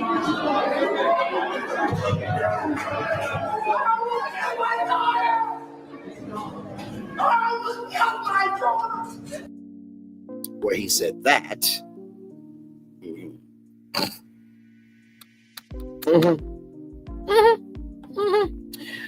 Issued a denial purportedly on behalf of Kanye and Bianca, stating that West and Sister Tory were in LA looking forward to spending Valentine's Day together. It is unclear what Milo is their official representative. So a lot going on there. And of course, TMZ right here, Splitsville.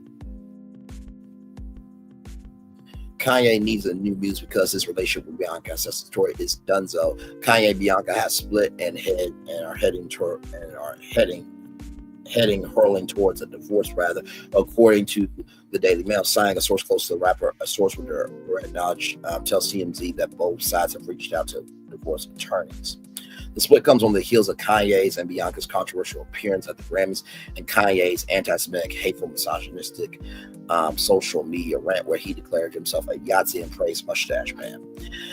It's been 11 days since Kanye paraded a nearly naked Bianca around the Grammys red carpet. And by the way, my mistake, it said the Fire Relief Fund, but I'm guessing that's just was one of the locals that was at the Grammys red carpet when he told her to drop her fur coat and reveal her see-through dress. Kanye and Bianca was spotted having fun and engaging in some serious P-Day at a Grammys after party, but apparently the feeling did not last. A couple of days after the Grammys, Kanye went on a wild rant on Twitter, and things got so bad that he started posting more and prompting Elon Musk to censor his account, which reportedly led to Kanye deactivating it. Kanye also put out a Super Bowl commercial that linked his Yeezy website, where the only thing for sale was a shirt with a sticker car. The merchandise caused outrage and now has been removed from the website.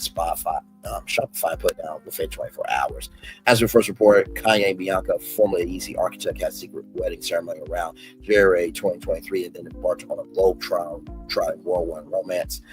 Kanye and Bianca would never shine in public. She pretty much showed every inch of her body in various brilliant outfits, culminating the Grammys appearance. Now it sounds like Kanye and Bianca are finished. By the way, if you have not seen this, TMZ presents Saving Wendy. You need to watch it. It is free and it is available on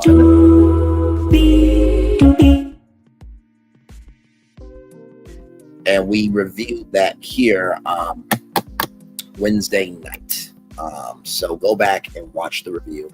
It's an excellent documentary. I have to give credit to TMZ on this one. They did that. So, hey, Nikki News on Narcissism. Good to see you, my friend. Always love you. Nikki News on Narcissism is also a content creator as well. Shout out to her for that there. All right. So here's some more intel here from dailymail.com. What Kim Kardashian really thinks about Bianca's story as model divorces her ex Kanye West and her cryptic marriage-ending comment. They both share one huge similarity together, marrying and divorcing rapper Kanye West, as many have wondered over the years what Kim Kardashian really thinks of Bianca's story since she took on the role of stepmom or mom to her and Kanye's 4 children. Kanye is a sperm donor. Let's get that straight. If he was a father, he will be recognized as a father. No father says this about their child. Okay, and yes, I'm going to play it again for all the Kanye fans. Y'all can go to adamandeve.com and get a pocket portal or a cream stick toy and have fun with it.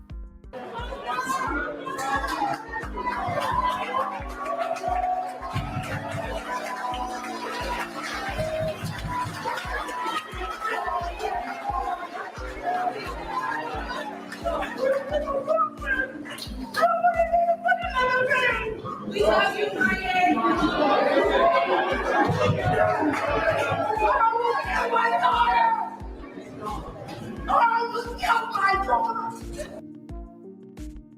So he's a sperm donor. Moving on. Kim and Australian-born Bianca have largely shared an amicable relationship with no bad blood between them, despite her bitter divorce with her ex-husband Kanye.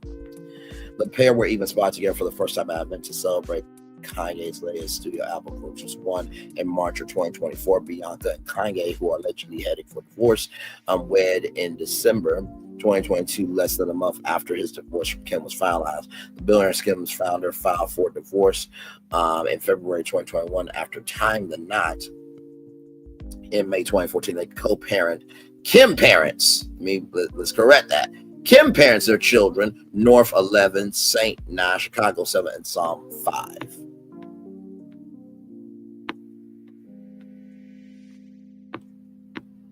Now, I will say, Kim, you did this dress right here, okay? I'm not going to sit here in front. You did that.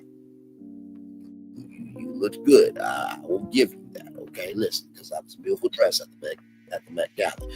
But Kim has made a few comments about Bianca's X-rated fashion choices previously and warned Kanye that she needed to cover up around their children. The ex-wife of Kanye was reportedly unimpressed by Bianca's raunchy outfits and previously told her to refrain from wearing her infamously scandalous outfits around their children. Cyrus claimed Kim instructed Kanye to never let Bianca dressed like that around her kids. A source told DailyMail.com exclusively last year she is truly surprised that Kanye would let his wife leave the house like that.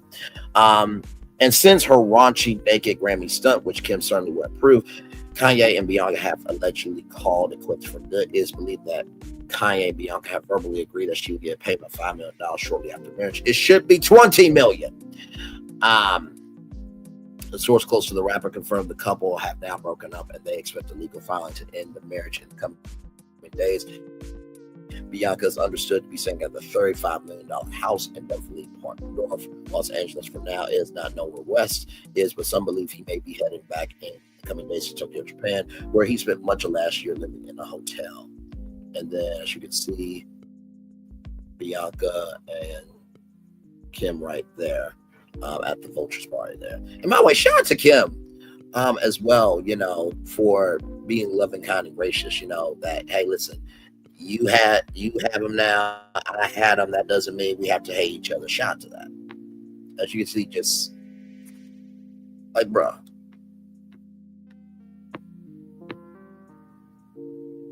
Now that's a beautiful Christmas picture there, I'll have to say.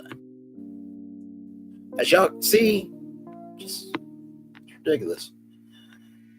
Oh my Lord. Yayo Myopoulos, who previously worked with Kanye on his short-lived presidential campaign, issued a denial reportedly on behalf of the couple, saying Kanye and Bianca were in LA and looking forward to spending Valentine's Day together. It's unclear whether Milo is their official representative. No, Myopoulos is a white supremacist. At the time of Kanye and Kim's divorce, People magazine, People.com, reported that she was already to move on from the divorce drama. A source said that Kim and Kanye's marriage had been broken for a long time. They said Kim feels like she has done everything she can to save it. Filing for divorce is something she has been thinking about for a long time. She also has been dreading, and she really, really has done everything to avoid filing. Last year, she hoped they could somehow work things out. In the past few weeks, though, it has been clear that they are done. Although there is still love, they are just too different, have different visions for the future. Kim appeared to reference her and Kanye split on the latest episode of Kardashians, which is on. Let's see here. Which is on, by the way.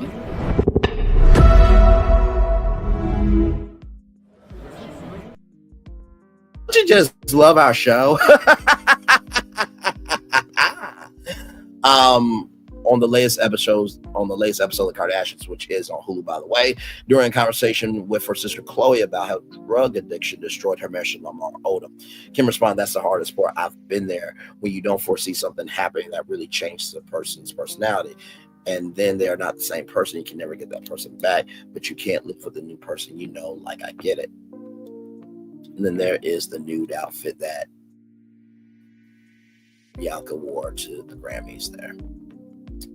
She added in her confession, "It's tougher when you don't want your marriage to end off like your personal reasons, but circumstances change that force your marriage to end." Bianca appeared plainly unhappy on the red carpet on February 2nd when West instructed her to drop her fur coat and make a scene, but she went along with his instructions. Friends of Kanye insisted that the stunt was his idea of art and also intended to replicate the cover of his album Vultures 2. Mail Online contacted Bianca and Kanye's representatives for comment at the time. The following day, he wrote on Twitter, "My wife's first red carpet opened a whole new world." Jesus. Shout out to Disney, by the way. "I keep staring at this photo. I was like staring at admiration that night, thinking, wow, I am so lucky to have a wife that is so smart, talented, brave, and hot."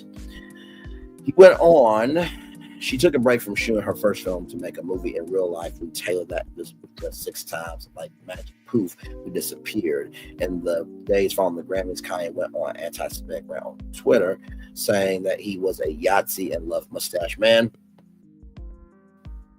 He also took an advertising slot at the Super Bowl for his clothing line, which was reduced to just one item, a $20 shirt carrying the Yahtzee sticker Ka. The site was closed down by Shopify within 24 hours.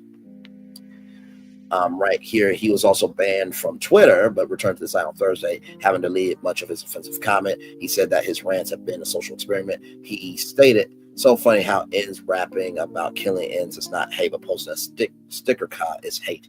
His actions prompted outrage in Hollywood, with Australian actions Ashla Fisher and Friends icon David Schwimmer being among those who publicly condemned him. In an interview earlier this month, West said that he had been misdiagnosed with bipolar. For those of you who don't know, his wife, are you sick? Dude, it is what, you know what? That's going to be the last story. After this one, we're going to read that and then we're going to move on because this is getting way too damn much. Bianca did not believe in his bipolar disorder diagnosis. So she took Kanye to get an autism diagnosis, which is confusing because if you don't believe him for one thing, I ain't going to believe him that he has an autism diagnosis or to find out if he has autism, right? He added that he believed he was a former emperor of Japan, as did Bianca. Jesus, he later branded the sheer dress as the best Grammys outfit of all time. Since Kanye married Bianca in 2022, fans have expressed concern over her well-being, with the Australian architect continually seen parading around various states of undress following their Grammy stunt. Lip reader Nicole Heckling went on to state that Kanye said, "You're making a scene now." He nodded her head and he told her, "Make a scene. I'll say it'll make so much sense." He added, "Drop behind you, then turn, I got you." She told him, "All right, let's go." In September 2024, Bianca and Kanye were said to have split, but later confirmed that they were still together. The move branded a stunt. Bianca and Kanye met when he hired her as an architectural designer at Yeezy. One from former friends alleged in an interview on an Australian radio show that the 24-time Grammy winner slid into her DMs after reportedly finding her on Instagram. The friend claimed Kanye asked her to come and work for him. She proceeded to drop out of high school to get a jumpstart on her career. 1 week after his divorce was finalized, Kanye and Bianca had a private ceremony where they exchanged vows and rings to symbolize their commitment together. At the time, a source told US Weekly, Kanye and Bianca did have a small marriage ceremony. Friends do not know if it's legal, but it's very real to them. Within 2 weeks, she was spotted meeting his eldest daughter at Nobu, which is a very, very selective restaurant. So it's like a very boutique restaurant that some of the biggest stars go to, and people who got money go to, or wealth, not money, wealth. And later that month, the duo honeymoon at five star.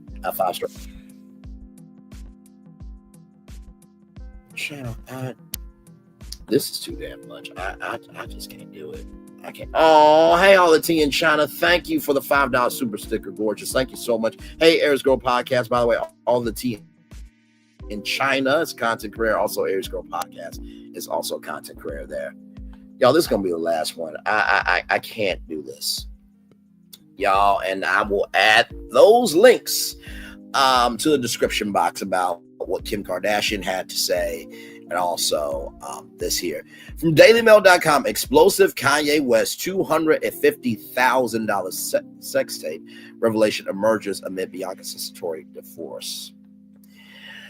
Woo, Lord, Kanye West has been hit by claims that he paid $250,000 to take a X tape he allegedly made with a prostitute while high on drugs in 2012 off the market. Everything's alleged in my opinion for entertainment purposes only. Everything's alleged in my opinion for entertainment purposes only. Everything's alleged in my opinion is for entertainment purposes only. Okay. All right. Let's roll on. Ooh, Lordy. The rapper 47, whose divorce from Bianca's story was exclusively revealed by Daily Mail, was slammed by former Hollywood fixer Kevin Blatt in an Instagram post Thursday, with Blatt sharing a purported grab of the alleged tape accusing West of sleeping with a prostitute in Vegas while on MDMA. The grab, which showed what appeared to be West shirtless. Listen.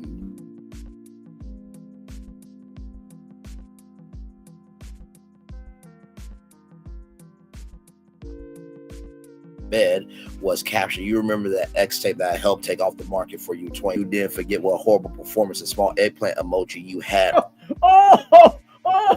No.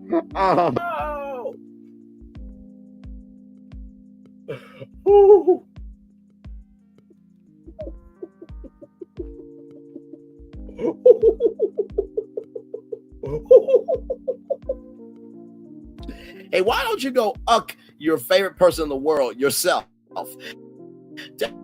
DailyMail.com has contacted a representative for Kanye West for comment.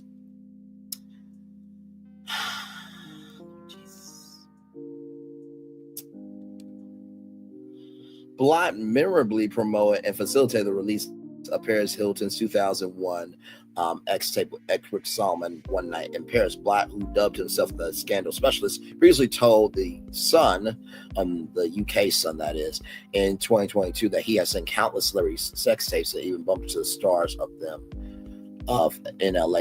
He said, let's just say I've seen giant A-listers that you think are straight in gay sex tapes or fetish videos. I've seen a lot of stuff, some great stuff that I can't bring up because I signed NDAs. But I will say I can't watch you like anyone else watches because I know too much about him. In 2012, the same year he began dating future wife Kim Kardashian, 44. It was claimed by TMZ that 2 of the X tapes of West were being shopped to the highest bidder.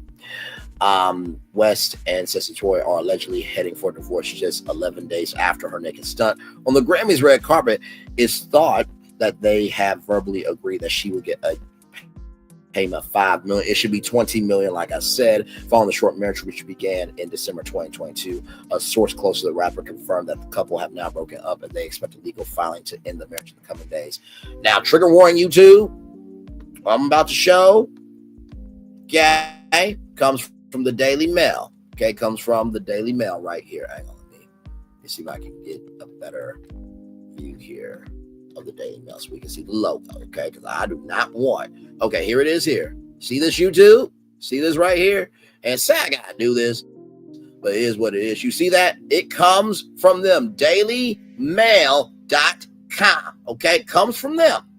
So I'm going to show is from DailyMail.com. Okay? All right. Now, that being said, I don't know what we're about to see. So here we go. Kevin Blatt.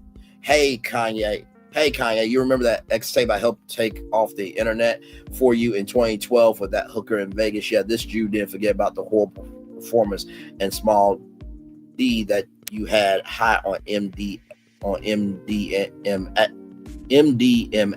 Hey, why don't you go your favorite person in the world yourself?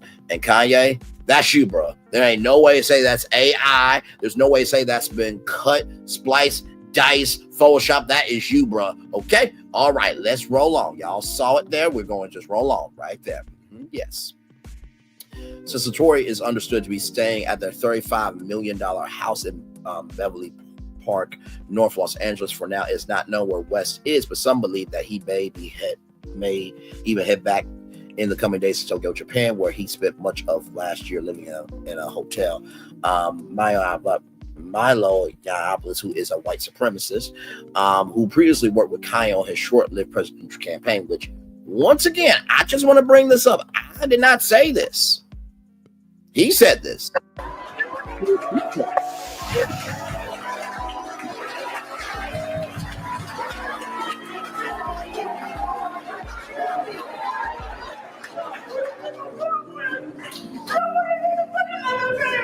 We love you, Kanye.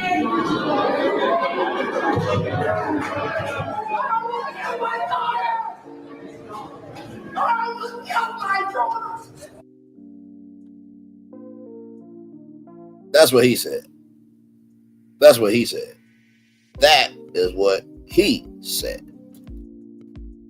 Now, of course, the context is he talked about AB because he was running for president of the United States and talked about a very private issue between him and his ex-wife, Kim Kardashian. Okay? Context added. Still, you don't say that about your child out loud or in private. Just don't.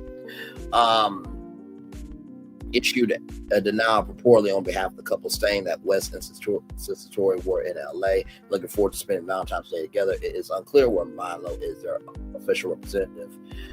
She appeared plainly unhappy on the red carpet on February 2nd when West instructed her to drop her fur coat and make a scene, but she went along with his instructions. Friends of West insisted that the stunt was his idea of art and also intended to replicate the cover of Vulture's, his album Vultures 2.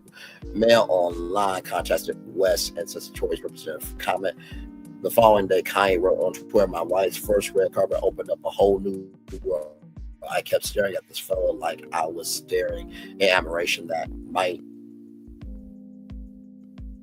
Wait, what? Oh my Lord. I was staring in admiration, and it got me thinking, wow, I am so lucky to have a wife that is so smart, brave, talented, and hot. Kanye. Okay. He went on. She took a break from shooting her first film to make a movie in real life. We tailored that invisible dress 6 times, and just like magic, poof, we disappeared. The following days, and the days following the Grammys, West went on anti-spending rant on Twitter, saying that he was a Yahtzee and he loved Mustache Man. He also took an advertising slot at the Super Bowl for his clothing line, which was just reduced to one item, a $20 shirt carrying the Yahtzee sticker cop. The website was closed down by Shopify within 24 hours. He was also banned from Twitter, but returned to the site Thursday, having deleted much of his offensive comment. He said that his brand had been a social experiment. It's the coercion. Yes, coercion is illegal. Coercion is the act of forcing someone to do something against their will through threats or intimidation. It can involve physical harm, psychological abuse, extortion, blackmail, sexual assault. Then here are the tweets here. I think we're almost done. But y'all basically get it, because I can't go through all this again. I just can't. But that was absolutely crazy. Okay. All right, there it is. There. So, woo. Yeah. Yeah, because he was trying to run for president, and he was talking about women's rights and this, that, and the third. But to say that about Northwest, your daughter, was completely disrespectful. And I do not give a flying damn about the Yeezy army, because I come from the Calvary of God. That's what y'all motherfucking piece of shit bastard said about his child. Here's a question. If your husband were to say out loud, on a couple's date, on a couple's trip, that he almost unalived your daughter in front of your friends, would you accept that behavior or no? That's the question. I'm waiting for an answer.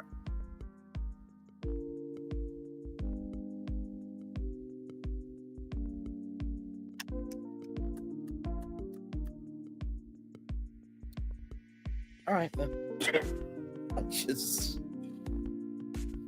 Ooh, Lord Jesus, is a hot Friday morning. Hot Friday morning. Hot Friday morning. Yes, the hell it is hot. Oh, my Lord Jesus. Let me pull up this clip for y'all. Because somebody brought up a clip for me. Shout out to Get a Clue, by the way. Get a Clue yesterday in Tea Talk with Your Girls chat said something happened at the Oval Office. So we will talk about that because it relates to Disney. Yes, it does. Yes, it does. Yes, it does. Yes, it does. So before that, I think we need a mental break. We do. I would have them again. Thank you. Like, this is the thing. I'm so sick and damn and everything. Tired of people have the black audacity, black poxy, and black imagination to drag other people for their decisions when you have done probably a fifth, quarter, or a half, or the whole thing of the same decision in your own fucking life. I'm sick of that shit. And what of it? Like I said, we're going to take a commercial break. And when we come back, we got Disney on deck, plus a very funny clip that relates to this Disney destination. And of course, yours truly, Braylon Lee, was on Kempire's live stream last night with We Go Podcast. And y'all, it was a time to be had. We will talk about that. Plus, I got your positive news story of the day. All that and more. We are live on tour. Like, comment, share, subscribe. We'll be back right after this. Roll it.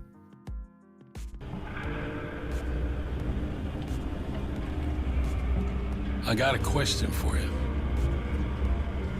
What does this city know about luxury? Huh? What does a town that's been to hell and back know about the finer things in life? Well, I'll tell you. More than most. You see, it's the hottest fires that make the hardest steel. Add hard work and conviction, and the know-how that runs generations deep in every last one of us. That's who we are. That's our story. Now, it's probably not the one you've been reading in papers. The one being written by folks who've never even been here and don't know what we're capable of. Because when it comes to luxury, it's as much about where it's from as who it's for.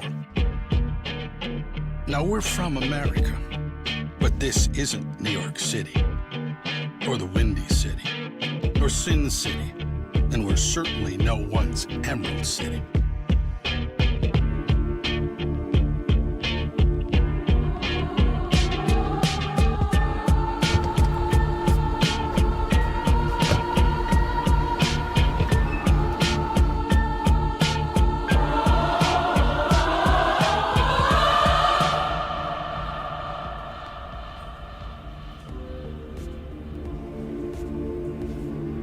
This is the Motor City, and this is what we do.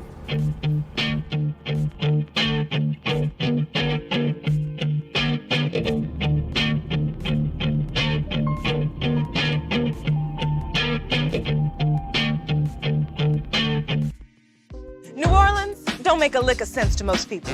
A big city built below sea level that throws logic out the window and beads to strangers. And our chicken is no different. A fast food restaurant selling fried chicken that takes 12 hours to marinate? That makes no sense. But it does make delicious. The best recipe for big flavor ain't about logic. Because you know magic when you see it or when you taste it. We don't make sense. We make chicken. Love that chicken from Popeyes.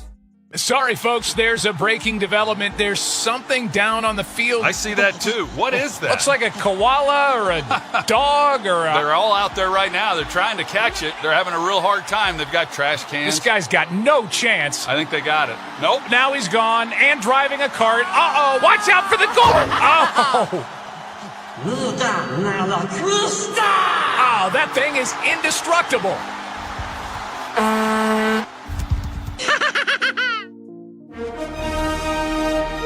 Prepare for a journey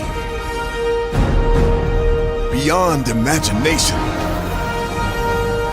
beyond belief, beyond anything you've experienced before. Universal Epic Universe, a new theme park where you'll step through extraordinary portals to 5 immersive worlds. Prepare for a cosmic voyage of discovery. An isle of fire-breathing excitement. A shadowy world of monsters and mystery. New wonders in the wizarding world. And a new way to play. Plus the splendor of a magnificent resort hotel overlooking the park. It's all new excitement at Universal Orlando Resort. A week's worth of vacation thrills. With 4 amazing theme parks, a variety of spectacular themed hotels, and incredible dining and entertainment. It's all at Universal Orlando Resort, where you'll find new adventures every day. Explore the astonishing worlds of Universal Epic Universe. at Universal Orlando Resort.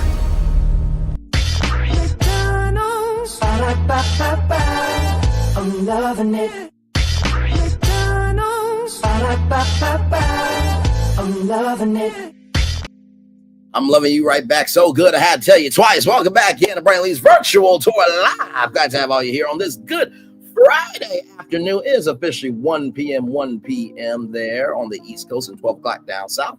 Glad to have all you here. We kicked off the show with NBC. They have a show called Yes Chef, where, ladies and gentlemen, okay, and listen, like I said, I think that, although the show was casted, I think that, Uncle Wanda should go on next season. Just saying. Now, listen, this is a good show for Uncle Wanda and everybody who has ego issues or short fuses, because these 12 chefs will go through culinary challenges that will put their personal and emotional issues to the test. The chef who best handles the heat, impressing with both their food and teamwork while improving their behavior, will win a $250,000 cash prize. So that show will premiere April 28th at 10/9 Central on NBC, following The Voice. Yes, indeed. There.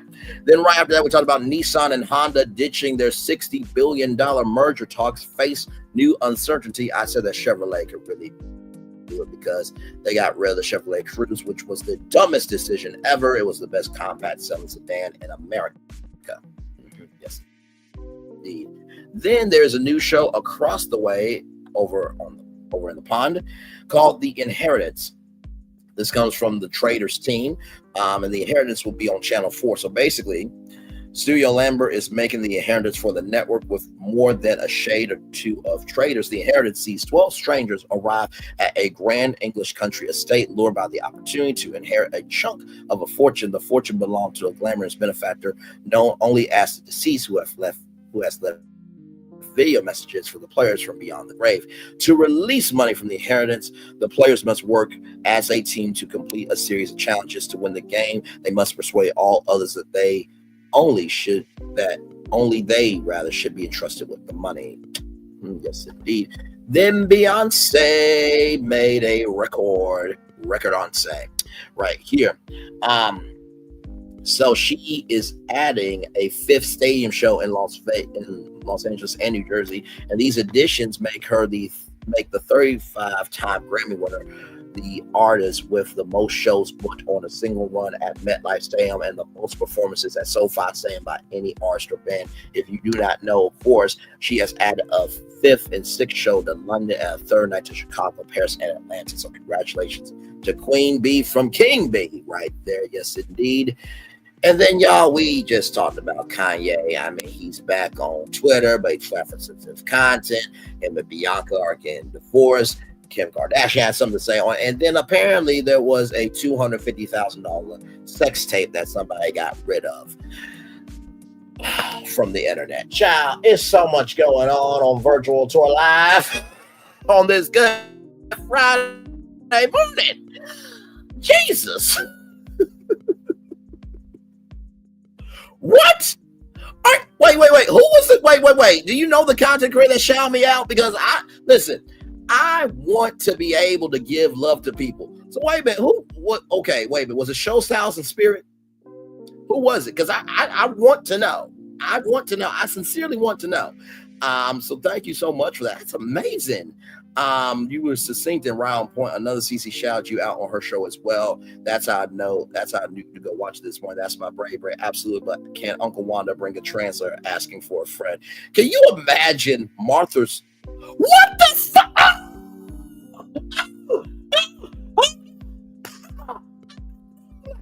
You know what? We're going to watch it. We're going to watch it. That's going to be the positive news story of the day, along with the other stories, okay? Anyway, let's roll on. See? I synced it. I give good energy. That's why I receive good energy. Roll it on. Woo, we got a lot going on here on Virtual Tour Live this Friday morning. All right, from Deadline.com. Dissent grows at Disney over perceived capitulation to 47 as DEI initiatives diminished. Recent bins by Disney related, and by the way, this comes to us from Deadline.com. Recent bins by Disney related to a court battle and diversity programs that appear to appease President 47 and the MAGA crowd has left the home of the self-described happiest place on earth not so joyful for some staff. The moves at Disney come amid a hard push by the new 47 administration to end DEI initiatives. In addition to defunding and banning programs from the federal government, there have been widespread actions by 47 and his team against media companies, including 47's now $20 billion lawsuit against CBS. Yes, he's suing CBS over an interview that he believes that they edited to make her look smart and make him look dumb. How can you make look, it's gonna be incredible, play that YMCA, I love Melania, but let me tell you, I love a storm from Stormy Daniels. Like, in the flying fucking CBS, make your ass look more dumber than you already are. Can't do it. Moving on. And the FCC launching an investigation into Comcast policies to end the scourge of DEI. We covered that yesterday on the bonus show on Brand Lee's Virtual Tour Live right there. It's like Chapek on steroids. One Mouse House insider exclaimed, a nod to the Don't Say Gay stumble in 2022 by Disney short-term ex-CEO Bob Chapek.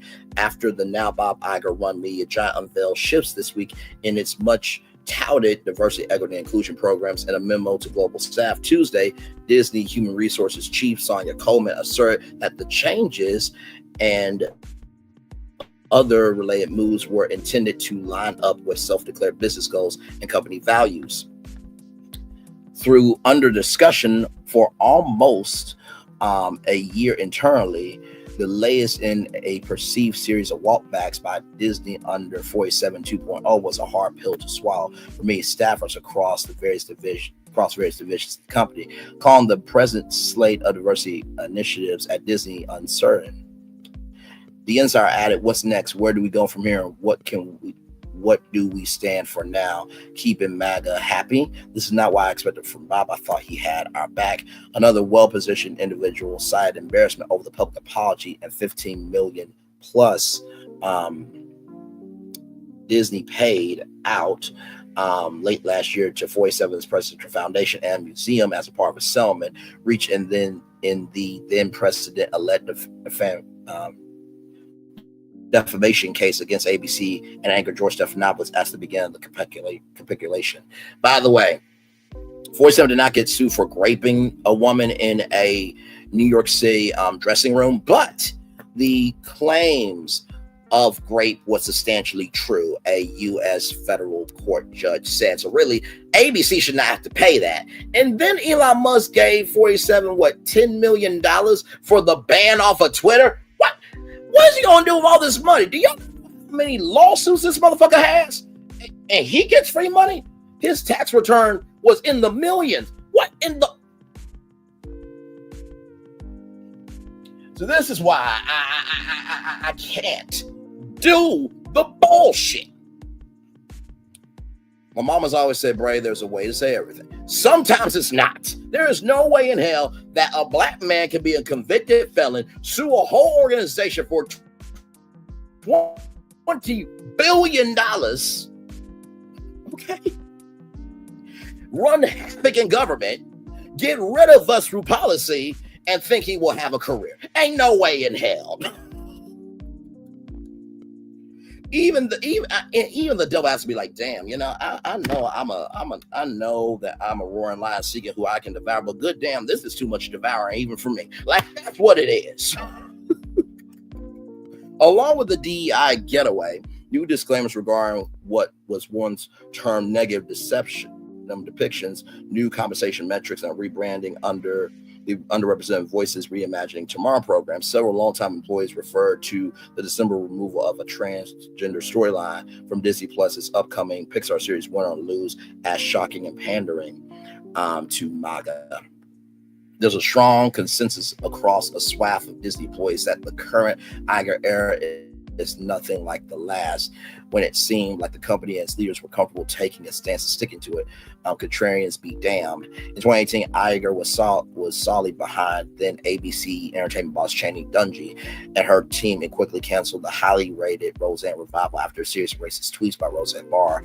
Iger seemed to shrug off a Twitter attack by 47 days later after the CEO called former Obama a Valley Jared to apologize for what Barr said about her. Now, many insiders have grown frustrated that Disney continues to try win over concerns rather than taking a stand on almost anything. A stance not just affected employees but also talent relationships. I hear Disney did not respond to requests for comment, but on the dissent over its recent policy and content shifts. But if you talk with executives at the company, they will insist that whatever moves Disney has made towards 47 and conservative consumers, it is far less than what Amazon and Google have done in recent weeks. Since taking office January 2047 has signed dozens of executive orders stripping DEI programs, trans rights, and other equality measures from the federal government, its contractors, and federally funded organizations. By the way, you guys remember how, Marceau and Tisha, they were able to get contracts because they were black and minority? That's gone now for construction. You understand? I only bring them up because they are an example. Okay, so the ramifications are huge. In addition to threatening cutting funding for the likes of PBS, Public Broadcasting Service, or National Public Radio, and shutting down the USAID, 47 seized control of the Kennedy Center for Performing Arts after lamenting drag shows were among the offerings in recent years at the prestigious, fairly funded arts organization, while Democrats appointed to the board of trustees were purged, like Shonda Rhimes resigned. Add to that the usually front and center Iger's low-key presence Tuesday night at the Hollywood premiere of the somewhat politically charged Captain America: Brave New World further deepened the anxiety some inside Disney have felt since 47 returned to the White House. Briefly on the red carpet with wife Willow Bay and guest, Iger was seen later in the evening inside the TCL Chinese Theater in an aisle seat just before the screening of the Jewish on a directed Marvel tentpole began. Unusual for Iger, and unlike his December 20th appearance at a complete unknown premiere at Dolby Theater, there are no photos of the CEO with Captain America lead Anthony Mackie, the cast or creators last night. Now, here's the thing, right? As a CEO, if this is your company, all of it's your company. So you mean to tell me that you can reverse all this shit back, but you can't stand 10 toes down on a production that your company made? Bob, bro. Okay, let's roll on. Rebutting the implications that Iger stayed out of sight in assault to Magaland, a source close to events around told Downline that there's probably a matter of timing. Others know that pro-Palestinian protesters on Hollywood Boulevard are objecting to the inclusion of Shira Haas-portrait Israel-born superhero Sabra in Brave New World may have contributed to Iger's blinking. You missed some time on the red carpet while the very public dinner last month, a hotspot corrects between ex-Vice President Kamala Harris and entertainment co-chair and possible Bob Iger's successor Dana Walden, who are old pals, may signal Disney isn't waving the white flag yet. Still, while Marvel boss Kevin Feige and Disney entertainment co-chair Alan Bergman were seen making the rounds during Captain America: Brave New World 2 theater opening, any mention of implications of the merciless POTUS played in the movie by Harrison Ford in Brave New World was kept off the agenda. Can you imagine 47's reaction to Red Hulk? One attendee told Deadline the rage-filled creature Ford President Thaddeus Ross transforms into. He'll either hate it or tweet about or both. The attendee snickered. Mackey's backtracking after saying Captain America represents something larger than his namesake country name, even though it's a line Marvel and ex-Cap Chris Evans has paired about being about that superhero for more than a decade. Outrage erupted over right-wing pundits and politicians earlier this year when Mackie, during a press event, said Captain America represents a whole lot of different things. I don't think the term America should be one of those representations. With his patriotism questioned and concerns Brave New World big box office might be in peril, the actor issued clarification. Let me be clear about this. I'm a proud American. I take the shield and take on the shield of a hero like Cap is the honor of a lifetime, Mackie wrote on his Instagram feed. Long before 47's return to office, Disney has been damned if they do by the right-wing press and damned if they don't by more Democrat factions practicing diversity initiatives, while the Chapek-run Disney eventually objected to Florida Governor Ron DeSantis' don't say gay bill. Later law, the Iger-run company saw the writing on the courthouse wall. After some fireworks court hearings, Disney resolved the feud last June and signed a $17 billion multi-decade expansion deal for Walt Disney World and elsewhere in the Sunshine State. By the way, there was supposed to be a $1.7 billion move from California to Lake Nona in Florida for Disney Imagineering. And because of all that, Ron DeSantis rejected $1.7 billion. There was also a black fraternity that was supposed to have a convention that was over $1 billion in revenue. So, yeah, and also too, Disney is building affordable housing in California and in Florida as well. By the way, did I mention that Ron DeSantis took away the special district, the Red Creek district from Disney, and then gave Universal Orlando their own special district? And then on top of that, Ron DeSantis and his wife got married at Disney World, where he did not want Mickey Mouse in any photos.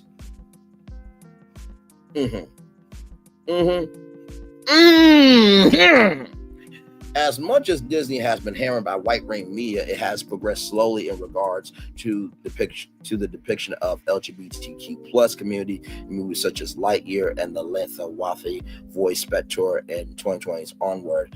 And on the other hand, Disney's bottom line, the box office hits blockbuster heights with Black Panther, the first largely all-black superhero franchise. Animated movies such as Coco and Kanto aimed larger at Hispanic and Latino moviegoers also did huge business. Other plays for diversity haven't always gone well. In October, Jodie Turner-Smith called the company for remain silent when the stars of The Acolyte were subjected to racist vitriol online, only to see Disney cancel the series shortly after it premiered.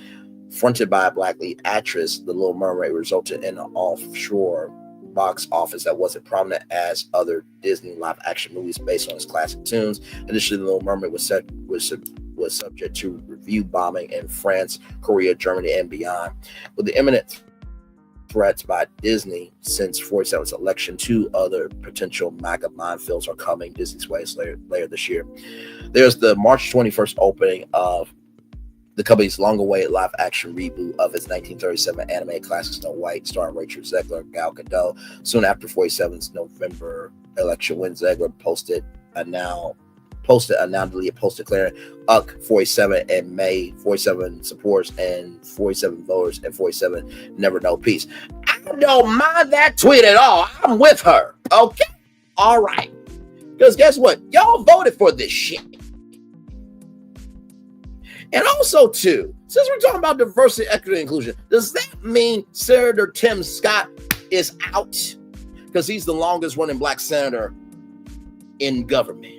So does that mean y'all gonna kick all of the black and MAPOC senators and representatives in the House of Representatives out of the GOP? If we're gonna really do this, if we're really going to do this fucking shit right here, then y'all gotta be about for all. Because this don't make no damn sense. Okay. Just wanted to say that.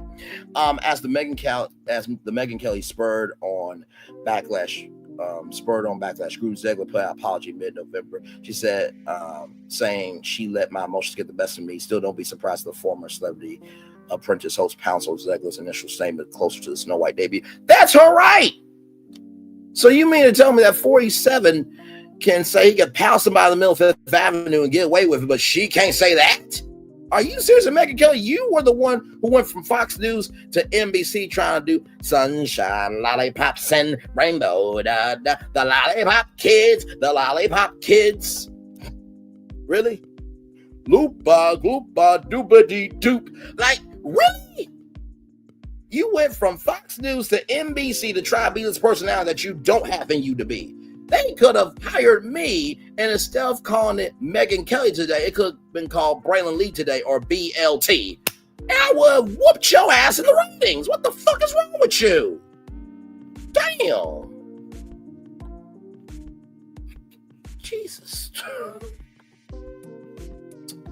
Snow White is currently expected to open at $63 million to $70 million at the domestic box box office at the lower end of how Disney live action fairy tale movies typically fare. Even closer to 47 land and perhaps more fraught for Disney, the former Mandalorian star Gia Garral's trial against the House of Mouse for her 2021 fire from the Star Wars TV series starts September 29th with no indication of a settlement at hand. The former mixed martial artist sex discrimination and wrongful dismissal lawsuit is being backed and paid for by Elon Musk, unsuccessful in its attempt to get the matter dismissed. Disney and its Daniel Pierogi-led legal team continue to insist Garral lost her high-profile job because of her decision to publicly trivialize the Holocaust by comparing the criticism of political concerns to the annihilation of millions of Jewish people, notably not thousands, which filed strong for Disney. They had the right to do that. Like, you can't get big mad at you having a voice, but they can't determine what happens to you. There is a morality clause in contracts. What the hell? A star in MAGA circles, Garral claimed that she was not trivializing the Holocaust, that she has the right to express her opinions like her co-stars Pedro Pascal and Mark Hamill did, and that she was being forced to apologize for things that she never said or did. The trial is sure to bring a lot of internal Disney correspondence and material to the public, material that will surely attract Disney critics. Kate Capone and Anthony DeSorano contribute to this report. You know the thing that I really thought about? There's a thing called Disney Dreamers Academy with Steve Harvey and Essence Magazine that's been running over a decade, where they send 100 Black and MAPA kids to Walt Disney World for educational opportunities, for networking opportunities, and to just showcase that dreams can come true. Are y'all really going to let a convicted felon run Disney? Because what he's going to say, look, guys, look, I know I have no rhyme or reason to be in the theme park world, but listen. I think the Hollywood president should just be me. It should just be me. Like, are y'all really going to allow this piece of shit bastard, this convicted felon, this waste of a life to run Disney? Y'all made it to 100 years without him. What the heck? You know what? All right. I'm done. I'm just done. Now, here is that clip right here.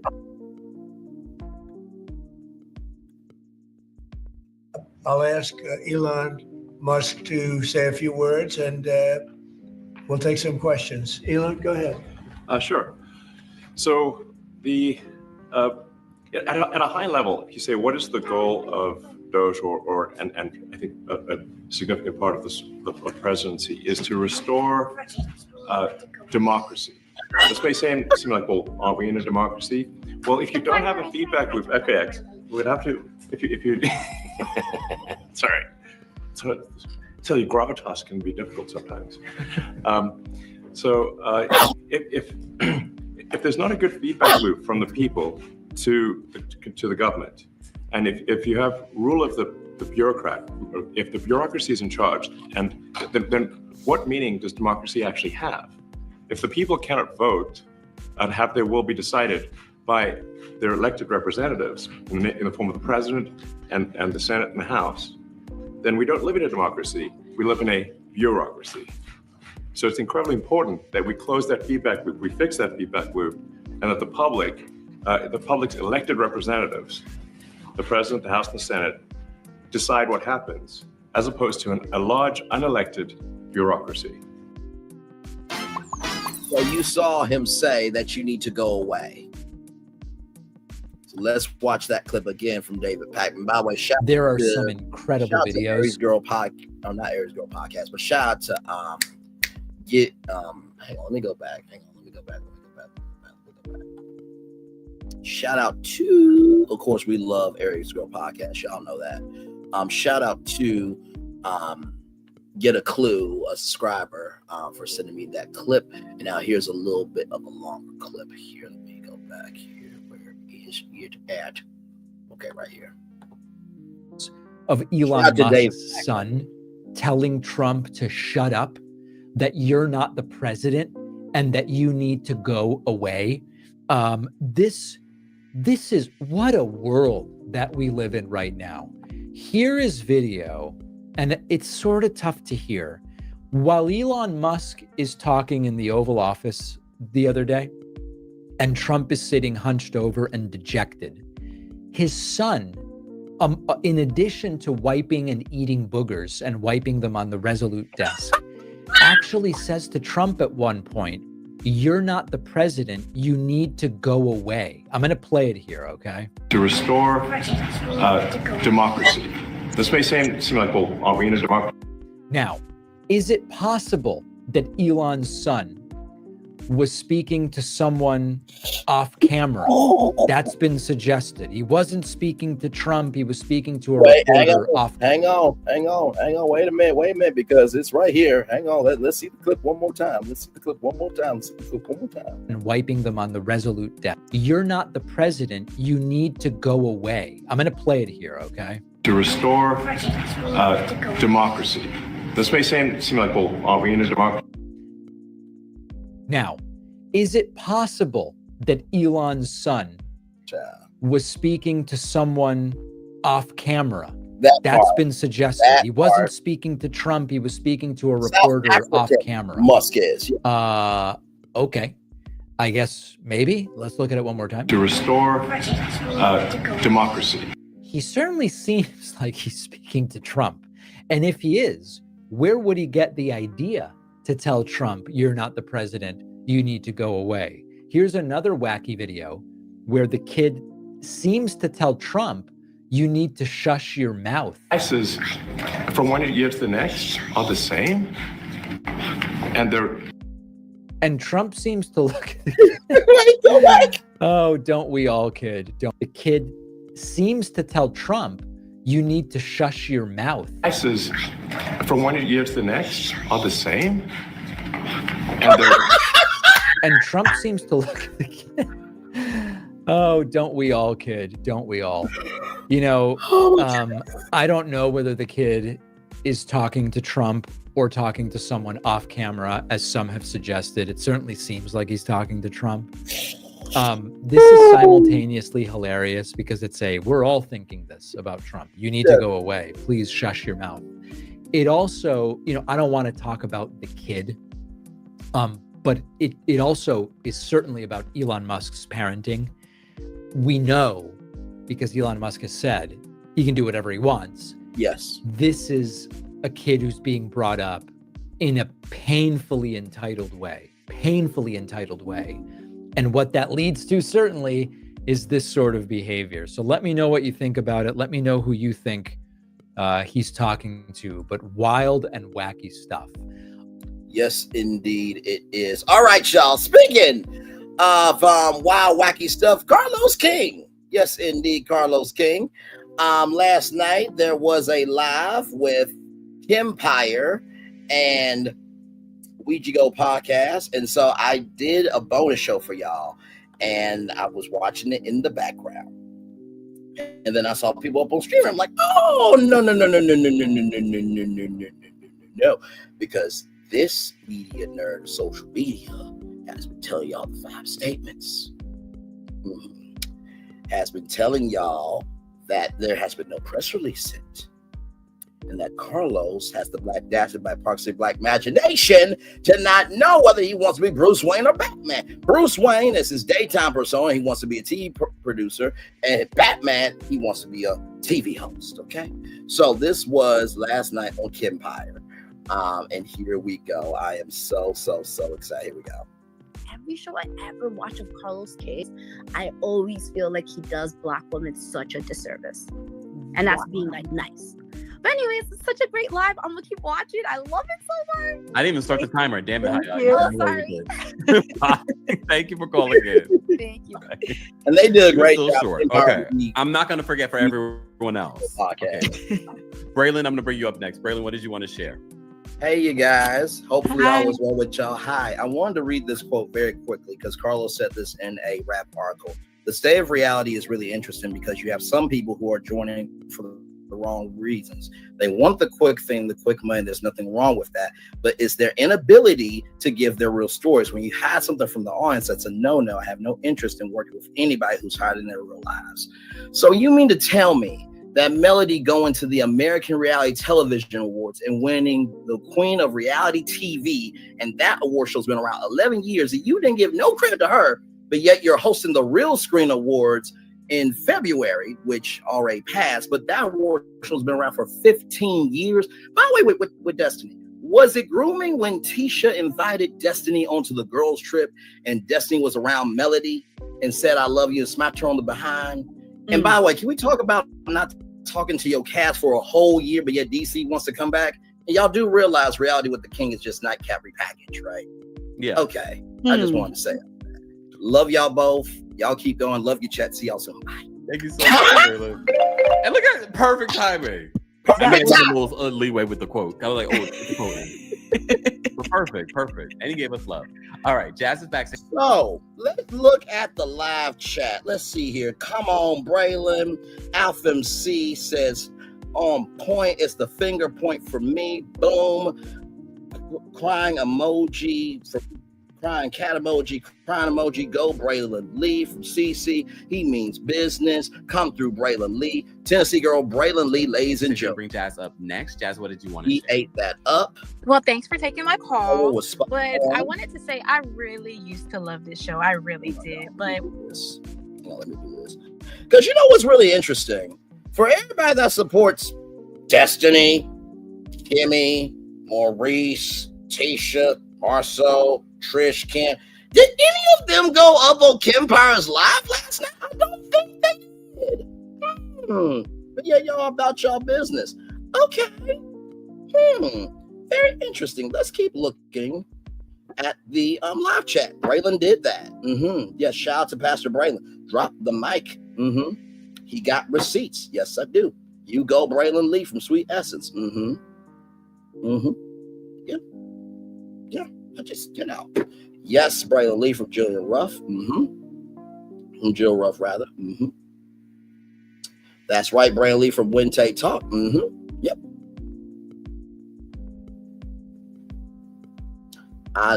You, Braylon, absolutely so proud of you, Braylon Lee. Thank you so much. Q Latrice there. On point from Kali Harrison. Drink lively. Yes. Braylon, Miss RR. What's Braylon's page? I need to subscribe right now. How I see it TV says Braylon Lee, you did that. So it's quite interesting for being wrapped up in a blanket, going live every day and being in women's issues and being a pick-me. It seems like I am liked by people. It seems like they like a 40-year-old version, even though I'm 30. And it seems like they believe that I'm not afraid of anything, including ants. And they also know that I can jump on that and do this because I am not one trick pony. I'm a black stallion. Unlike you pieces of shit bastards. Female, male, and any other gender that you want to be on any other fucking day of the week that ends in Y. Lisa Foster says, yes, Braylon.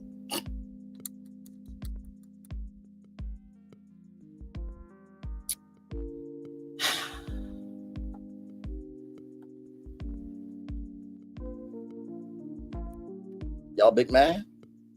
Y'all big man? Because I know they're like, damn, he keep popping up. Damn, he keep getting low, though. Damn, he don't get no smoking on. What is going on?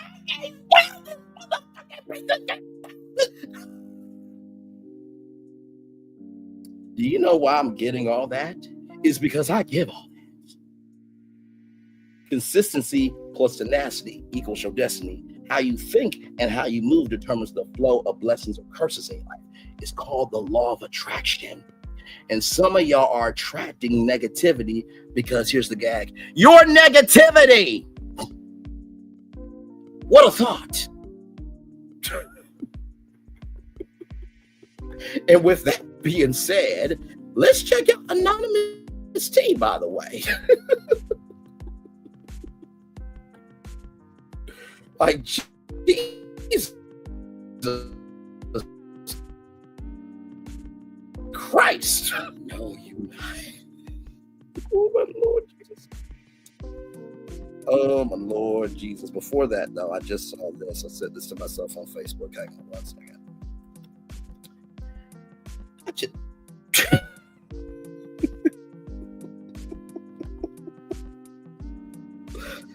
Oh, my Lord Jesus.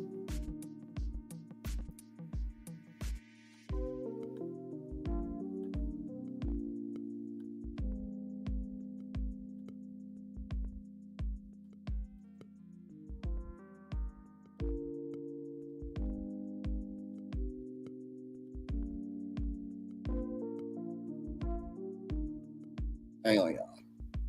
Yeah, I saw this on my Instagram just now.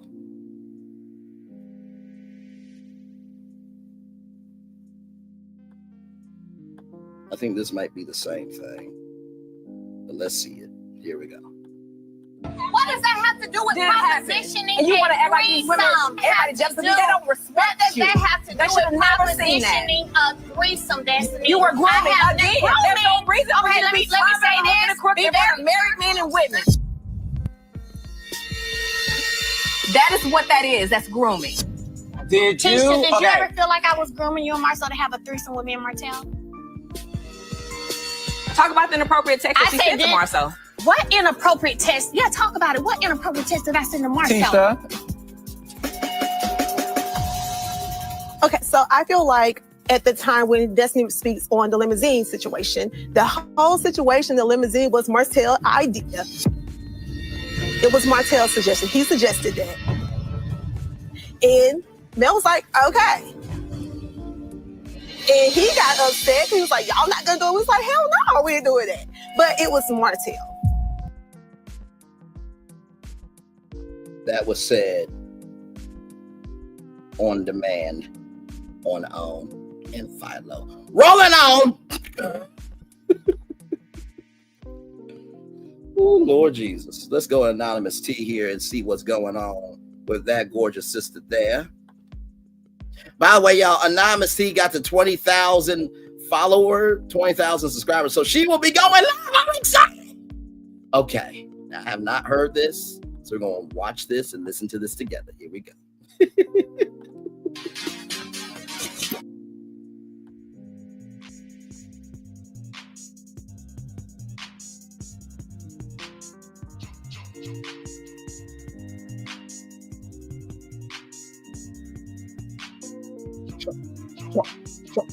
I always love the intro to Anonymous. By the way, y'all like, comment, share, subscribe to Anonymous T right there. Yes, indeed.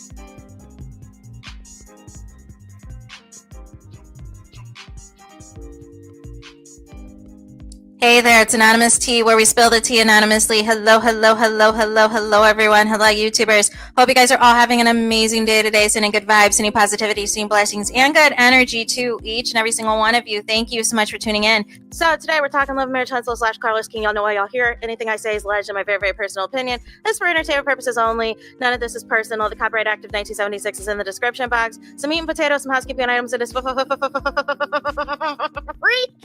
Free to follow me. Free to subscribe to this channel, Anonymous Tea. Free to subscribe to my other channel, Anonymous Tea Podcast. Free to follow me on the Tickety Talk at Anonymous Tea Podcast. Free to follow me on the Instagram, on the Instagrammies at Anonymous Reality Tea. Free to share everywhere. Free to post the link to this video to your friends, your family, your foes, all of the things, you guys, so I can get out to these algorithms. So we need to do a quick recap of Kempire's 2-hour live. Shout out to Kempire, you guys. And we're going to title this The Circle to the HELL, the pits of HELL, if you will, because in dealing with Carlos King, that's where you end up, you guys. But shout out to Kempire and to WeiGoPod. Sorry if I'm butchering your podcast name, but I think that's what it is, WeiGoPod, who's trying to reach 3,000 subscribers. So please subscribe to her channel and support her platform. They did a very excellent job. See, this is what it means, you guys, to do a documentary and to have receipts, you guys.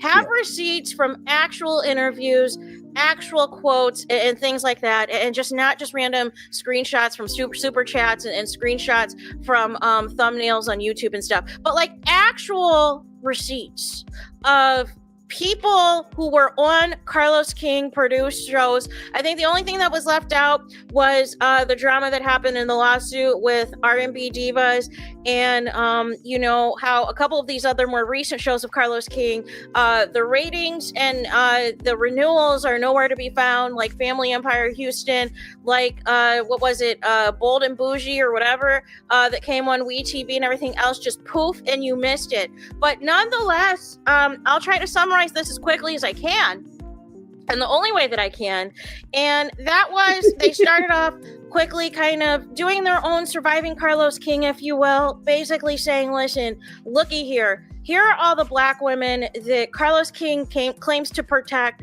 but they somehow basically have horror stories on the way out the door and provide examples of Carlos King and or his production team basically overseeing all this foolishness. They highlight the scene that was discovered that aired on Philo, aired on On Demand with, the grooming allegations. They talked about that. Kempire talked about how they are removing those clips everywhere except for Twitter. Because Twitter is is down with the get down with Elon Musk in charge.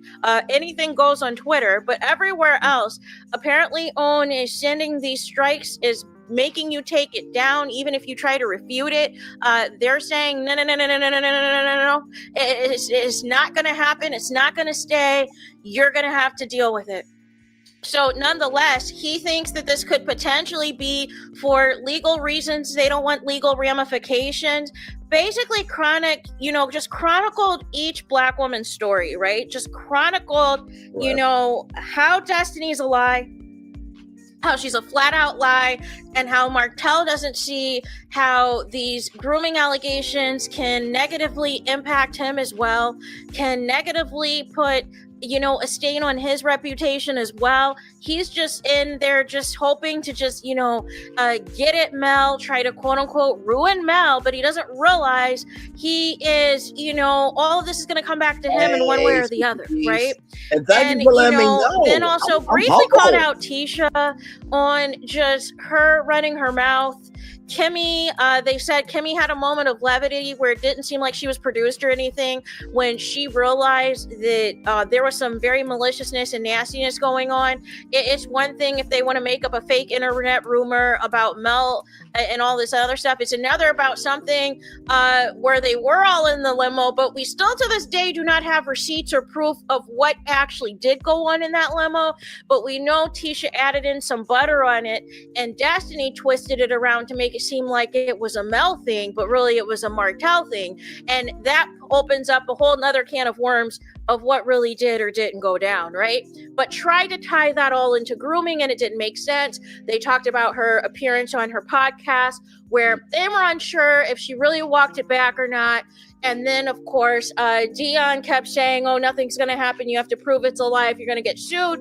But you guys would not say Mel's name. You wouldn't say Sonny's name.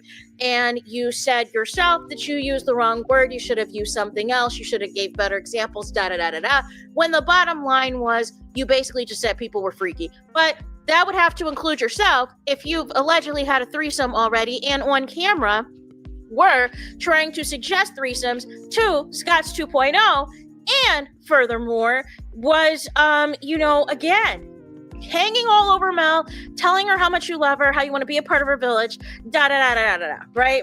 And so nonetheless, they said since Mel's gone, they're gone. After this last reunion episode this past week, they feel like they have their freedom back. And, and it is what it is. But they just don't understand for Carlos King, how he does all this gaslighting and then using his podcast show to try to make it seem like he's trying to be here for all these black women and it has an open space and let's have a real conversation. And it's nothing but a setup to attack other black women on his shows, and he does nothing. They threw shade that his recent podcast, his recent couple, were pre-recorded because Carlos King cannot face the music when he is facing the backlash. They also called out the fact Okay. Good genes running the family. That Carlos King as well, they were trying to figure out what would be the direction of the show because there's not going to be, you would have to replace Mel alone with 3 or 4 other couples, and that's not going to happen because we know Carlos King is allegedly cheap. So nonetheless, he's going to try to work with what he has, and that is a bleep show if what is allegedly going to be filmed, which is going to be fake fighting amongst Trend. Nobody cares about that.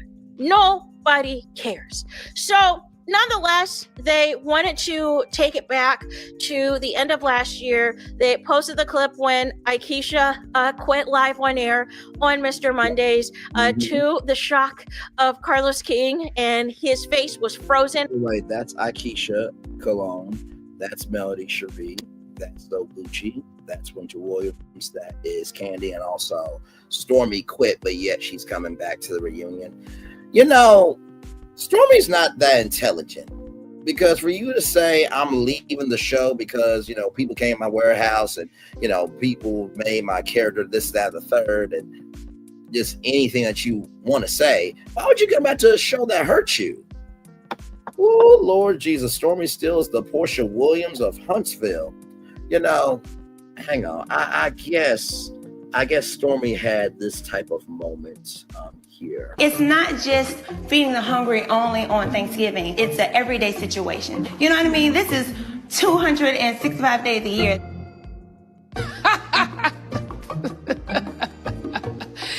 That is funny. 265 days? Where the hell that bitch live at? It's not just...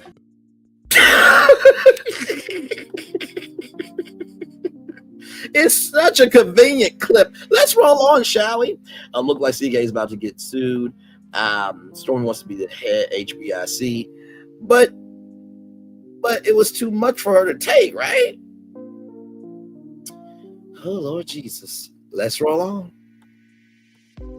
And I thought something happened to his, internet connection and everything else. And everybody's reaction were priceless, where she said, Merry Christmas, Happy New Year's. I got my renewal letter, but also deuces. I'm not coming back.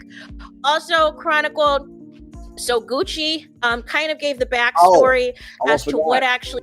Almost forgot Monique Samuels is now on this thumbnail, but of course, I think Monique was talking about it.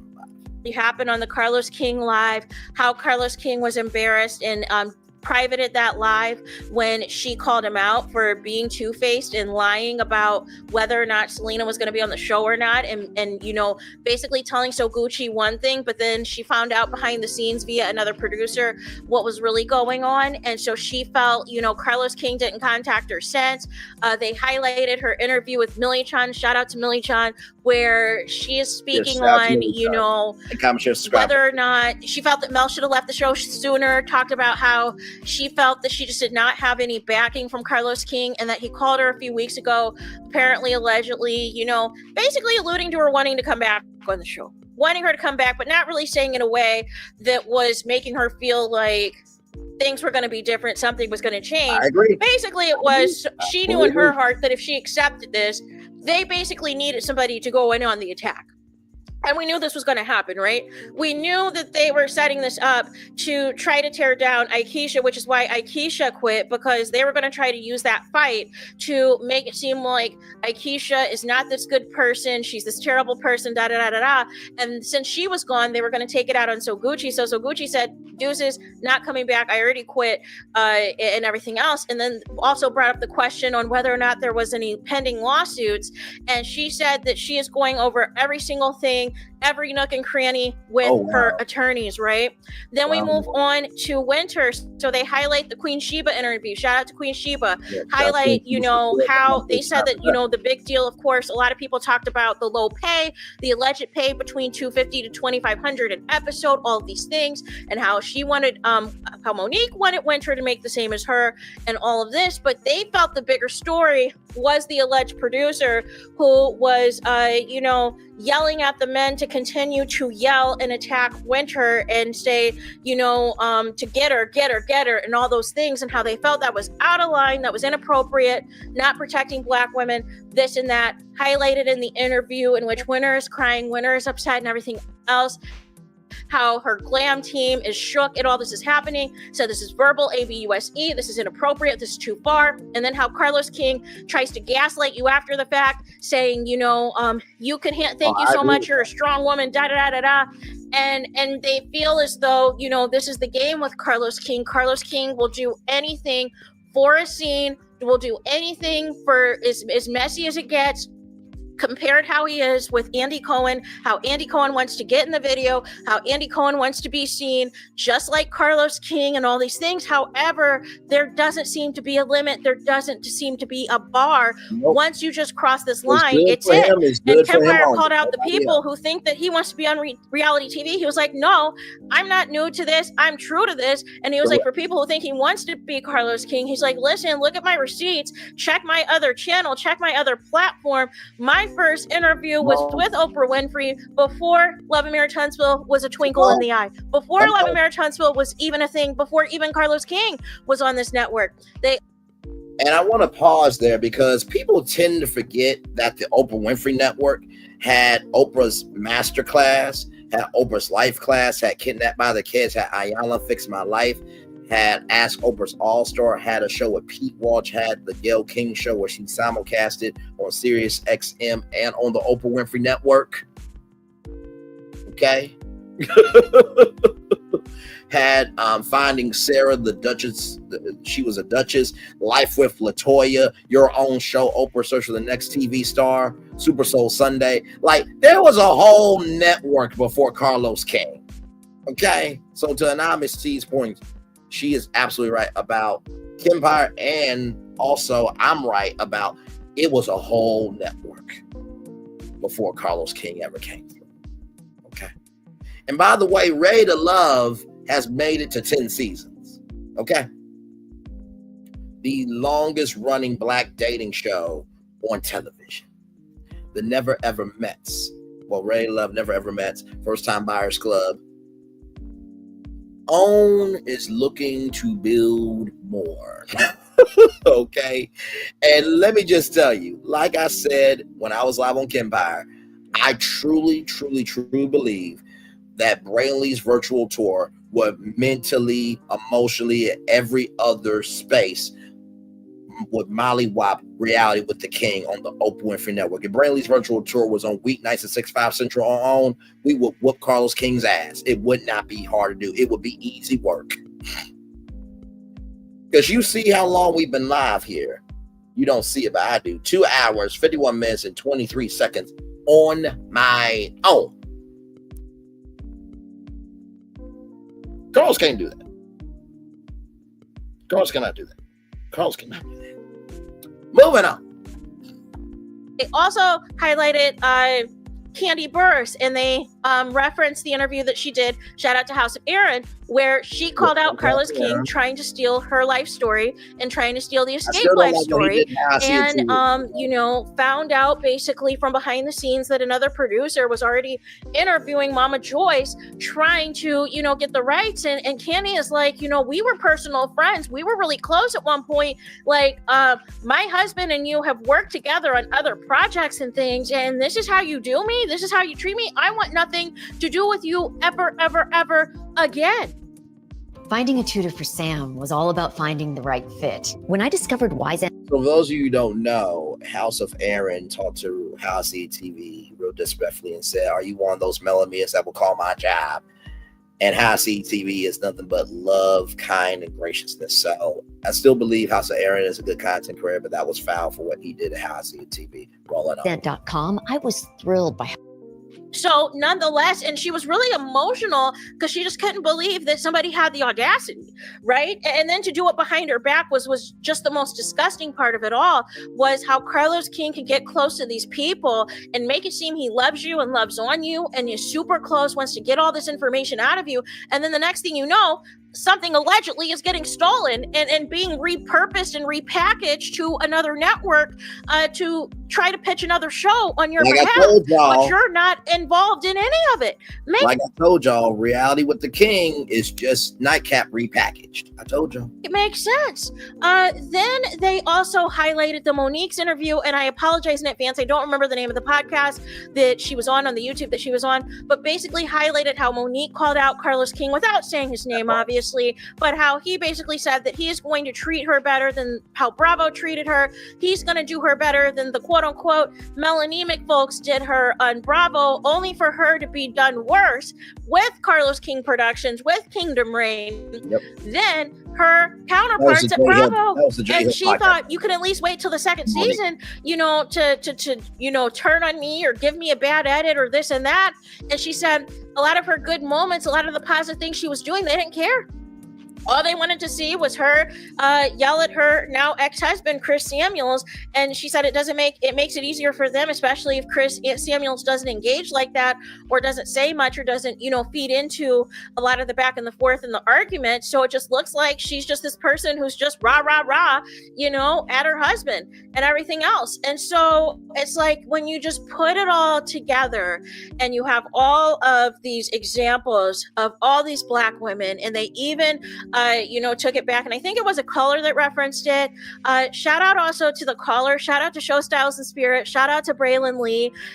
Beautiful seeing you guys on there, getting on the panel and giving your quick thoughts and opinions and everything else. Because Braylon Lee brought up a good point about how Carlos King is saying in interviews, how if you're not going to share your life, I don't want you on my show. But yet you protect the people who aren't sharing their lives, and the whole attack is on Melody Cherie Rogers on Love and Marriage Huntsville.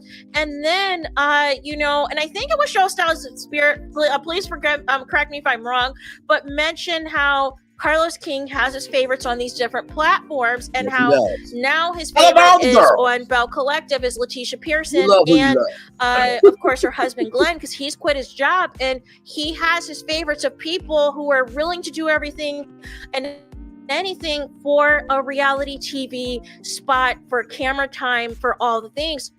Now, I think Show Styles and Spirit thinks that Destiny is Carlos King's favorite. I think Kempire might disagree, kind of what it sounded like. Look, but, me too, my friend. You know, me too, I would say Carlos King's favorites are the people who are willing to do anything for camera time or to stay on this show. And it's been obvious to me since day one that it's Martel, because Martel has done so many things that are fireable offenses that nothing has happened to him. And also, I would argue the Scotts, because they're willing to, you know, again, stir the pot, be in everybody else's business, and then have an issue if you come at them for anything alleged going on in their lives. Those are people who want this show. And I remember on the live that Marceau and Tisha did, where they asked what people wanted to see, make it make sense going into 10 seasons.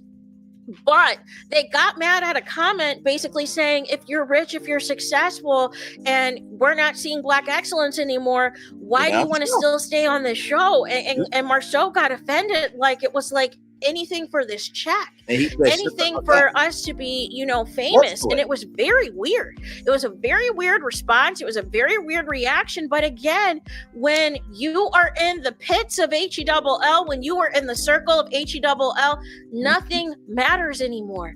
And the one thing that they highlighted greatly, that Kempire and WeiGo podcast highlighted perfectly, as it pertains to where we're at with Carlos King and how things are mimicking what he did at Bravo, allegedly, and what happened with the whole fallout with RAPE gate at Bravo, allegedly on Rojas season 9, is the fact that we're at the point now where we can't even, you know, feel anything for these reality stars on these shows, because everything now is just so fabricated. Everybody now is just coming up with so many outrageous things about each other just to have something viral, or just to have it so that the public turns on them.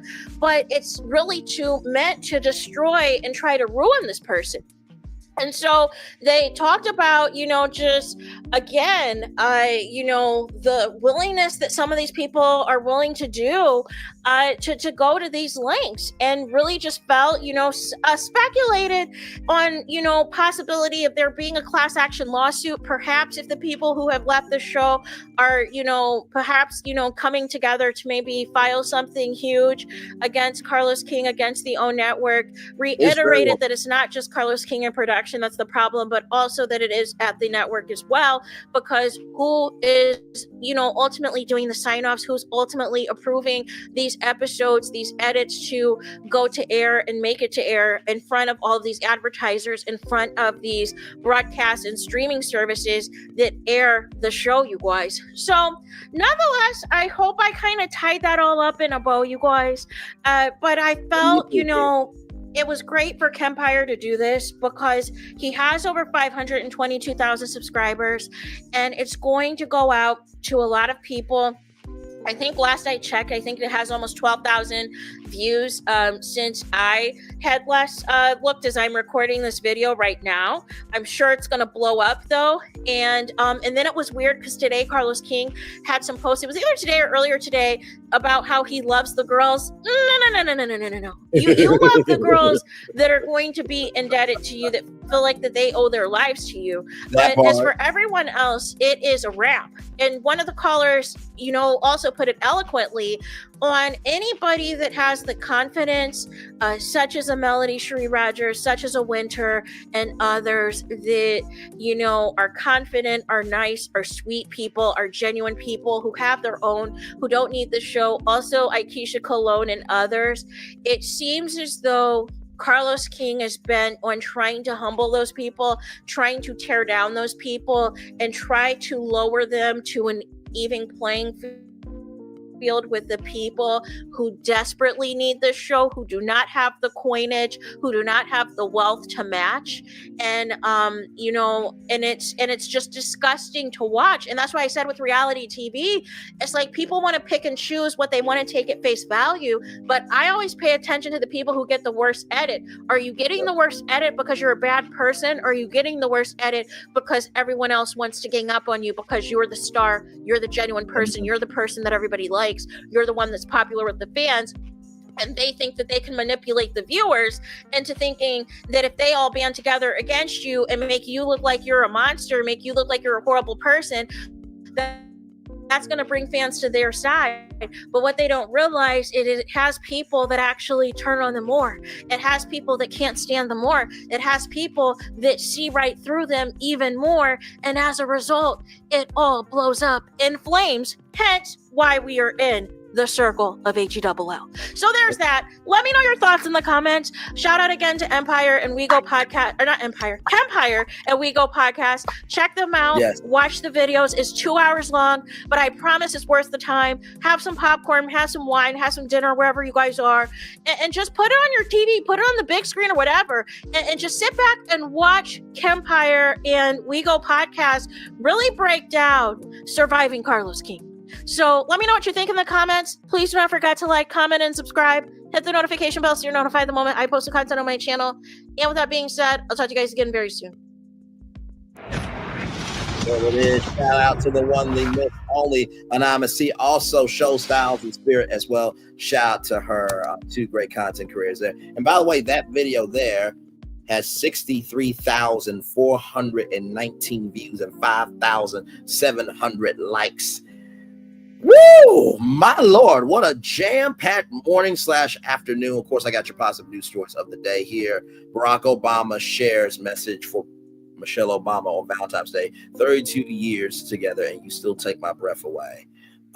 Such a beautiful, beautiful thing there. And I'm going to like that comment here.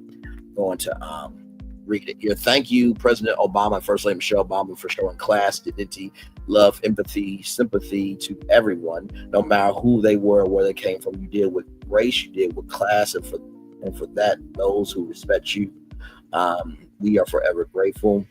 And for those who know how hard it is for Black men and women in this society, you still gave us hope. Thank you, thank you, thank you. Enjoy this love day. And also, too, Marvin Sapp, ladies and gentlemen, ventures into R&B with new EP, If I Were an R&B Singer. She found herself. She found the love of her life. Then the two of them joined together in the law. Now she complete. What her call the lady, her lover, and the Lord. That was from Bishop T.D. Jakes. What was that album?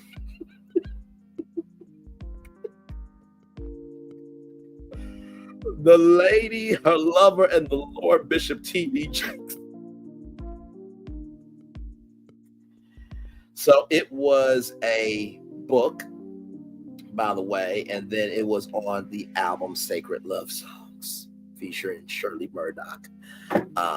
Shirley Murdoch, the Shirley Murdoch from Asheville. News to my brain cells. With that being said, y'all, I'm gonna turn on my camera now because we've done the whole show for over 3 hours. Yes, we have. Woo. What a show. One thing to know and two things for sure, you can never say that Brantley does not give you a full-fledged show, okay? 3 hours, 4 minutes, and 10 seconds there. Woo! Well, thank you so much. I appreciate that, Speak Your Peaks. It was nice to hang out during my lunch break. Have a great afternoon. You too, my friend. You too. I think the story that really got to me today was probably the Disney story. Like, how dare you allow a convicted felon to run your company creatively? And I don't mean creatively in terms of like he's actively at Disney doing it, but like you're allowing someone's influence to dictate your economy and how y'all make bread. That's ridiculous. That is absolutely ridiculous. That is absolutely ridiculous. Oh, Lord Jesus. And then Kanye West, Kanye, you're a piece of shit bastard. Should have been swallowed by Donna. You should never be born upon the world, okay? And what? Like, it is what it is. Tems and Issa Rae owning San Francisco FC, the MLS expansion team. Shout out to those two beautiful sisters there. Expanding their territory while also investing in bringing unity to community. Beyonce, the most... hang on, let me bring that up one more time to make sure I get correctamundo. Like I said, the most shows booked on a single run at MetLife Stadium and the most performances at SoFi Stadium by any artist or band. Congratulations to Beyonce. I mean, listen, I know some people can't stand Beyonce, but listen, go do a fifth quarter or a half of what Beyonce has done and then come back and talk. But shit you can't do is shut the fuck up. And The Inheritance, 12 people going to a English estate to get video messages from someone from the other side named the deceased and to compete in challenges. And the only way to win the money is to convince everybody that they and they alone deserve the money. That is going to be good television. I cannot wait till it comes to the US. Usually most unscripted TV shows usually come from the UK, from Endemol and other production companies as well. Nissan and Honda breaking down their talks to join and make the world's fourth largest auto group. Is sad, but I'm not surprised either. Like, if you want help, you kind of have to take the help that you can get. Of course, compromise is important, but you have to look at, the long term, right? I do think that a showstopper, I really, really do. Or it could go over to Ford, but Ford has gotten rid of their Ford has also gotten rid of their Fusion, their Focus, and everything else. Now, I will say this, and this is a side note: Lincoln, y'all need to bring back the Continental. That was an amazing luxury car that y'all could have made a private label, just like Hyundai made Genesis their private label. Okay. And then NBC with Yes Chef for the chefs with ego issues and short tempers to cook and also grow emotionally to win $250,000. That is going to be an amazing show on NBC. Like I said, that show will premiere February 28th at 10/9 Central. Yes, indeed, there. So, Lord Jesus. And like I said, to have Barack and Michelle Obama 32 years later, congratulations to y'all.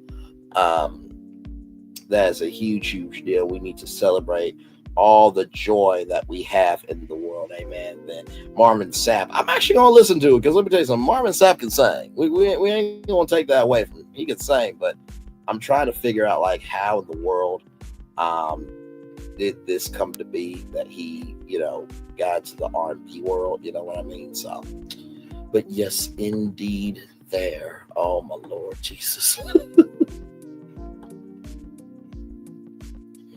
Man, oh man, oh man. What a show this morning.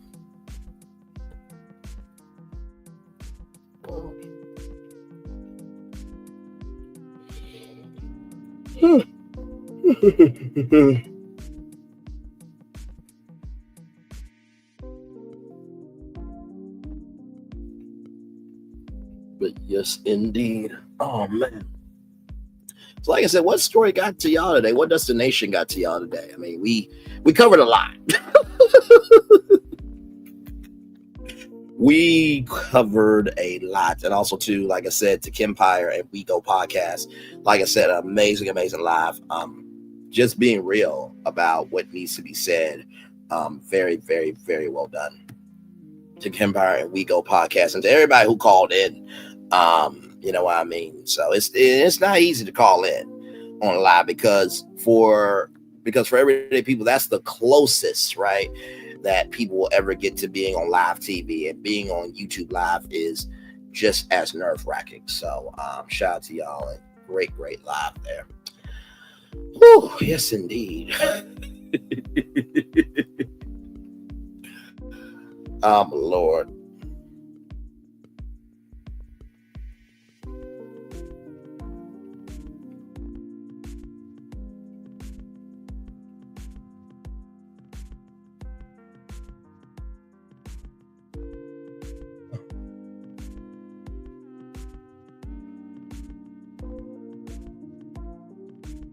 Yes, indeed. We are just chilling out now, y'all. All that energy it took to give you all of that. For right now, it's man, oh man. It's good stuff.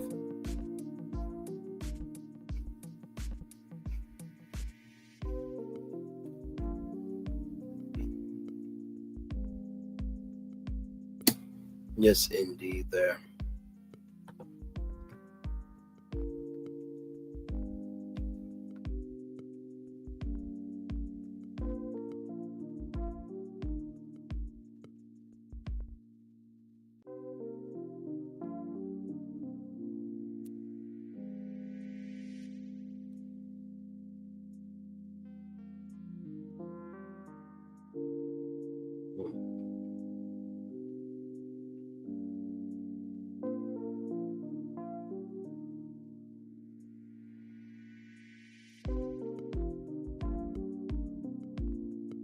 See.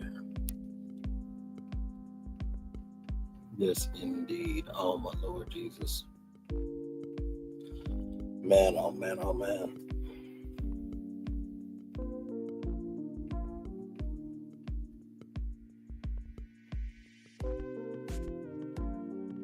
Really, really good show today. Good Lord. By the way, did I mention that we got Married to Medicine review tonight at 6:00? I'm gonna try to go enjoy the day at least a little bit, because you know what, today is a celebratory day. Oh, it's a celebratory day. It's a celebratory day. It's a celebratory day. Great show, Brian. All the destinations were good. Thank you so much, my friend. Listen. Has 2025 been hot? Yes. Has Brainley's virtual tour, the brand, and our main show, Brainley's virtual tour live, been hot in 2025? Yes. There has been some fire shows in just the beginning months of 2025, and we don't even know what's to come. I love our show so much. Because look, we were able to cover all of that. And I know what people are going to say. Oh my God, Braylon, you're covering LAMH. Listen, here's the gag, right? Do you see all the other topics? Nissan, NBC, Nissan, The Inheritance, Beyonce, Tems and Issa Rae, Kanye West, Disney. None of those were LAMH. See, I can cover anything and everything. Meanwhile, some of y'all gonna be struggling after the final part of the reunion. Like I said before, my 5 statements, I will repeat them now because guess what? I've been saying it, but in case you didn't know, by the time season 7 comes on TV, it's gonna be season 8 on YouTube. Something coming down the line that ain't nobody knowing about. Social media and the show are about to clash in a way that we've never seen. That season poster looked like a final season poster. All be revealed was not chosen by accident. Even Glamrock said, y'all, I think Carlos wants to go with documentaries and stuff. Braylon been saying it.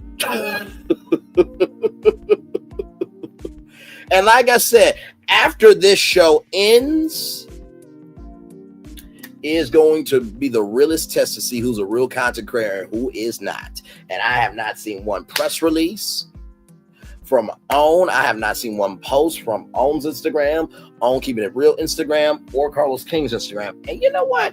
Let's go to OWN's press site right now. Let's go to OWN press room right now. Let's just see. Because I could be wrong. Oh, my Lord Jesus. It's still the same damn press release. Oh, my Lord. Oh, my Lord. Jesus.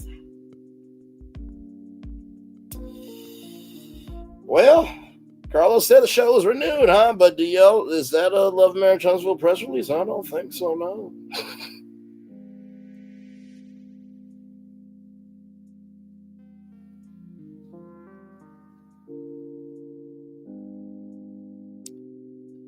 Oh, my Lord. Just... what you want me to do? What do you want me to do?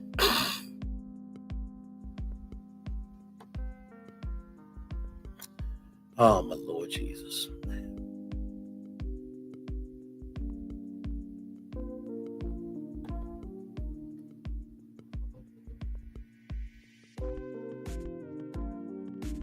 It was a very good time today, y'all. It was a very, very, very, very, very good time. I sincerely loved each and every single one of y'all for being here. I appreciate y'all. We're just chilling out just for a little bit, y'all. Just for a little bit. I'm gonna get off of here probably around 3:20, and then we'll end it there. This was a great show. I mean, my Lord Jesus, this was a fantastic show today. So, oh my Lord.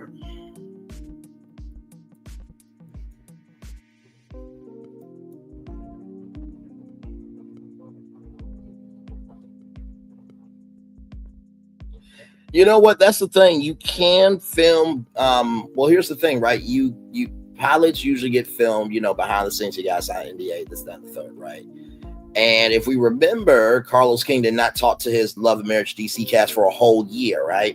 And Winter said that they have filmed everything, right? But it did, air for a year. So that could be the case with this.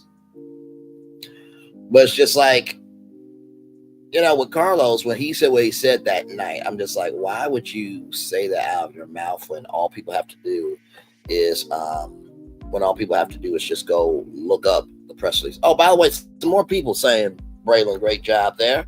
Inez Martin 0 said, great job. TNT G Mob said, great job as well. So yes, indeed, there. Just want, since people say that I'm just in women's issues all the damn time, I just Fox with Suede there. Right there. Thank you so much. Just, since we gotta showcase receipts and shit, don't tell lies about me and I won't tell truths about you. Yes, indeed. So it was a wonderful, wonderful live. It really, really was. And yes, indeed. So as you can see here, 64,015 views there. It will be climbing and climbing and climbing and climbing and climbing and climbing and climbing and climbing and climbing and climbing and climbing and climbing. Yes, indeed. Let me also get We Go podcast. There should be. Here we go. We Go podcast right here. I'll pull up her YouTube channel as well.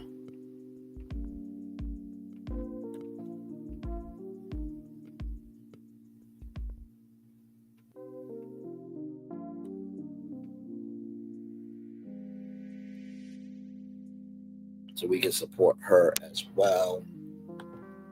Like I said, this is a celebratory day for me. I am chillaxing.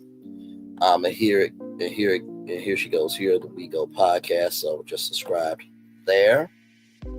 Yes, indeed, there. So, oh man, Aries girl, why do these people from the army of man that always lose the war try to keep coming for the Calvary of God? Why do they keep doing it? Why? I mean, don't they get tired? Don't they get humiliated? Don't they get mentally decrepit in their ratchetness to keep coming for the crown when they don't have no aim to get their own crown? I don't know why they keep doing this. I mean, damn. When you post your own receipts and they don't come back null and void, and they get big mad because people are affirming that you are who you say you are. I just don't get it. I really don't. I mean, I'm flabbergasted by it. I just really am.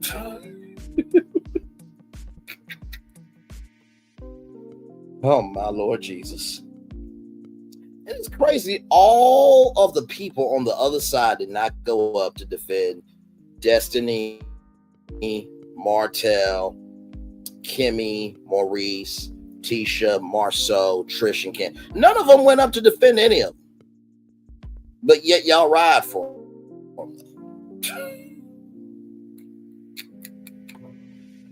Oh, Lord. Jesus.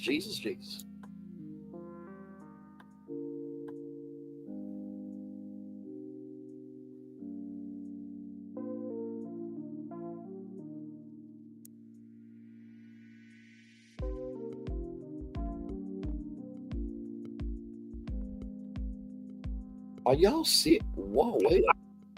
Y'all, look at this. Y'all, look at this.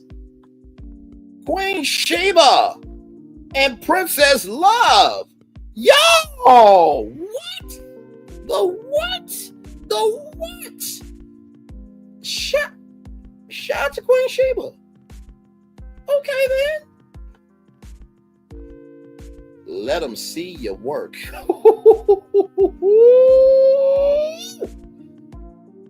Let them see your work.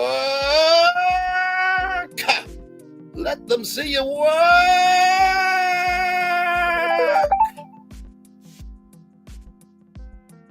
1 second.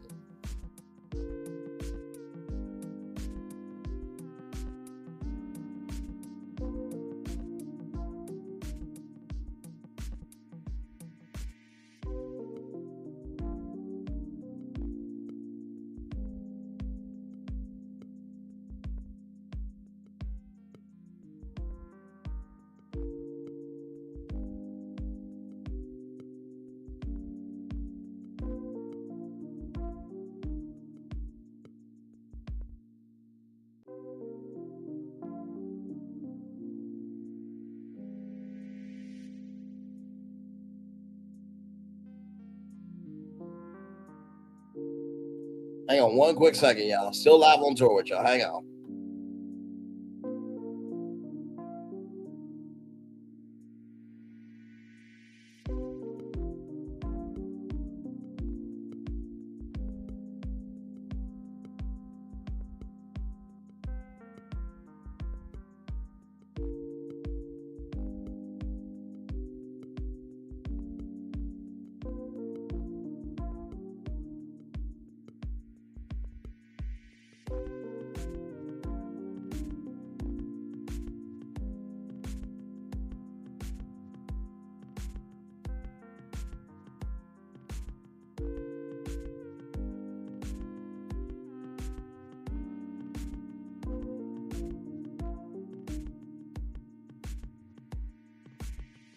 Still right here with y'all. Hang on.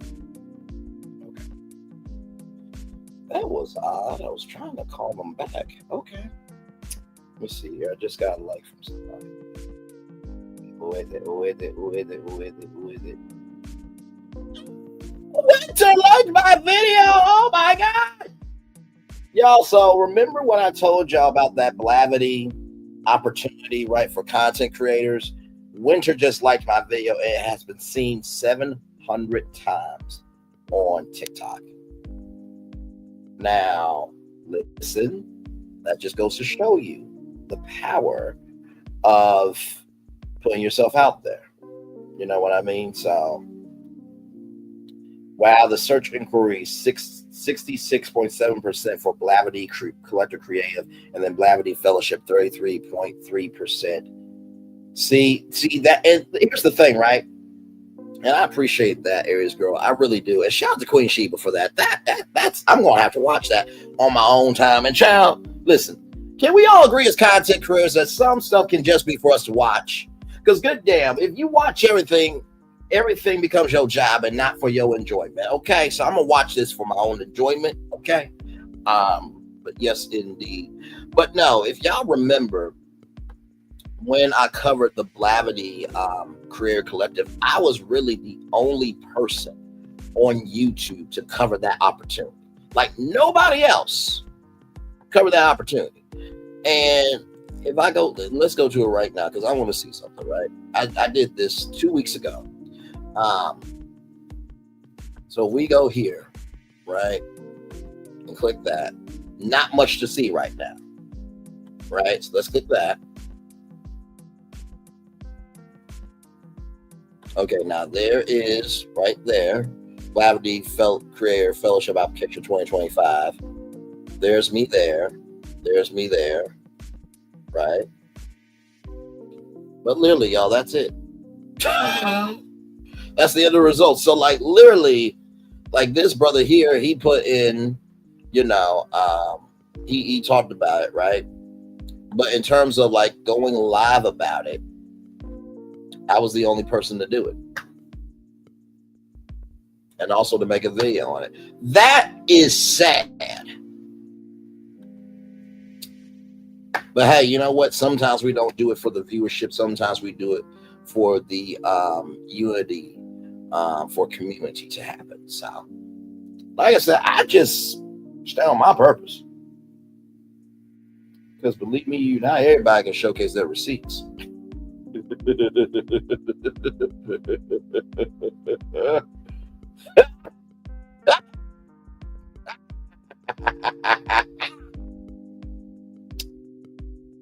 Oh my Lord. Okay.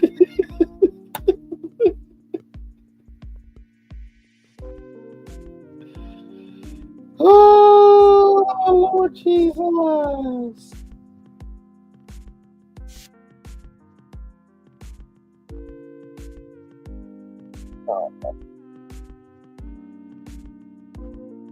You know what? At this point, I give God all the glory, but also too, in the words of Snoop Dogg, I want to thank me too. You know what I mean? To have anything and everything that could happen to me, and guys like, hold up, shorty, hold up, ish. Hold up, shorty, hold up, ish. Hold up, shorty, hold up, ish. Do you not know who the hell I am? Stand, be still, lay down your bed, go to sleep. I got this.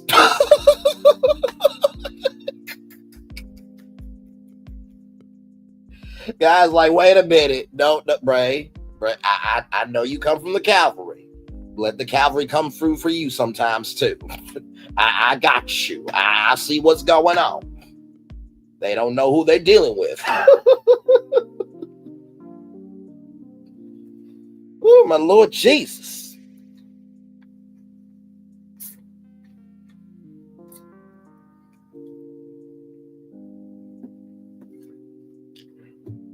You know, I wonder if the other side's going to talk about Kempire's live today, since they have no other content to talk about. I just wonder. And y'all do realize that you don't have to mention Show Styles and Spirit and me in y'all live recap, right? Y'all are going to have to mention us. You do realize that, right? I just want them to know that Show Styles and Spirit and Braylon Lee was on a live bigger than somebody who created a song called Leave Me Alone. They don't leave nobody alone. I just want that to be known.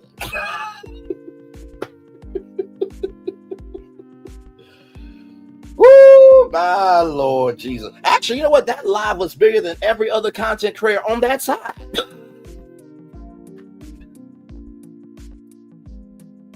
And everybody around YouTube is agreeing with Kempire. Oh my Lord. Ooh, okay, you know what? Maybe I'm taking too much of a victory lap. No, you ain't. They take victory laps all the time and being hateful, deceitful, and just wretched in their behavior. So go ahead and take your victory lap, Randy. You could. At bad. At bad. At bad. At bad.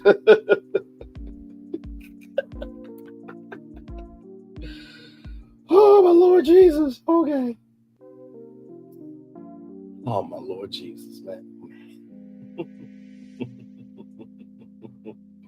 Like I said, tomorrow morning, by the way, tomorrow morning, Glam Rocks will be having her weekend review at 9 a.m. I will be there, but also, too, La Renee Creole will be live at 12 p.m. noon with Resort Recon Live. She'll be talking about the food at Universal's Epic Universe. Of course, you know, we covered that already this week on Virtual Tour Live. Of course, you guys know your destination roundup. You guys will be getting that as well. And then, of course, Ready to Love. We back. Talk with Solana, Dr. Ucha, GG9, our main man Q, and myself. We will be reviewing the newest episode tomorrow. I think we did at 5 o'clock. And of course, Sunday, 3 with the T. In case you don't know what 3 with the T is all about, let me just show you. Because I love our intro so damn much. Here we go. To the scene, it's 3 with the T and we ain't keeping it clean. Sipping hot, pinky out, you know what I mean? Sassy P dropping bombs, get ready to scream.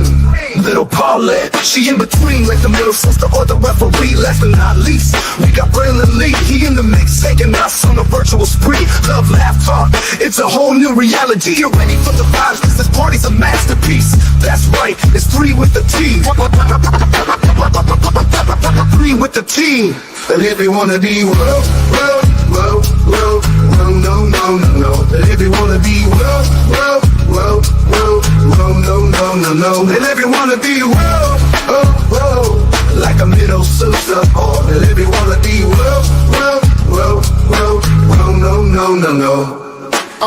Hey, it's party time. Welcome to the scene. It's 3 with the T and we ain't keeping it clean. Sipping hot, pinky out, you know what I mean. Sassy T dropping bombs, get ready to scream. Little Paulette, she in between like the middle sister or the referee. Last but not least, we got Braylon Lee. He in the mix, taking us on a virtual spree. Love, laugh, talk, it's a whole new reality. Get ready for the vibes, cause this party's a masterpiece. That's right, it's 3 with the T.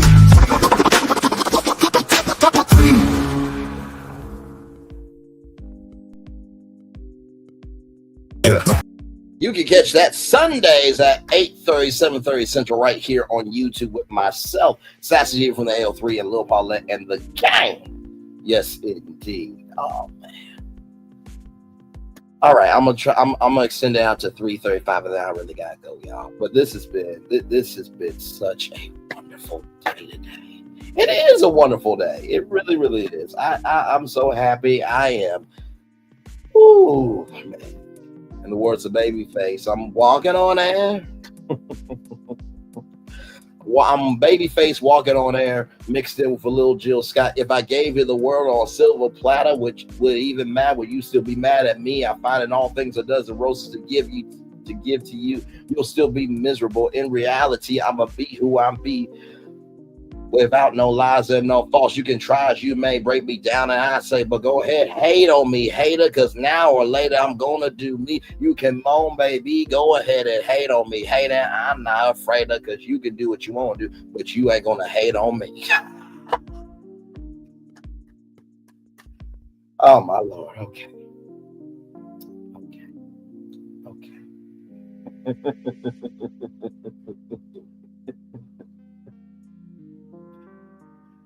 Oh, I love y'all. I really, really do. I love you, love you, love you, love you, love you, love you. I love you. I love you. Drive me crazy. Thinking about you, baby. Oh, what are we gonna do?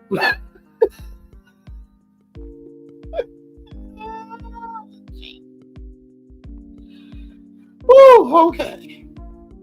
You behave out there in those streets today, Ray. Happy Valentine's Day, my love. Happy Valentine's Day to you. Happy Valentine's Day to everybody. Happy Valentine's Day to you. Happy Valentine's Day to everybody. And let me tell you something. Everybody who's in a relationship ain't happy. Everybody who's single ain't sad. As long as you got somebody who loves you for you, you are doing better than most.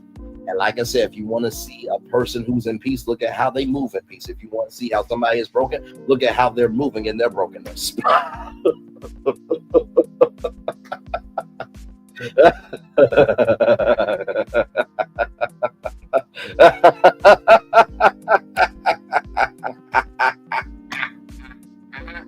I'm sorry.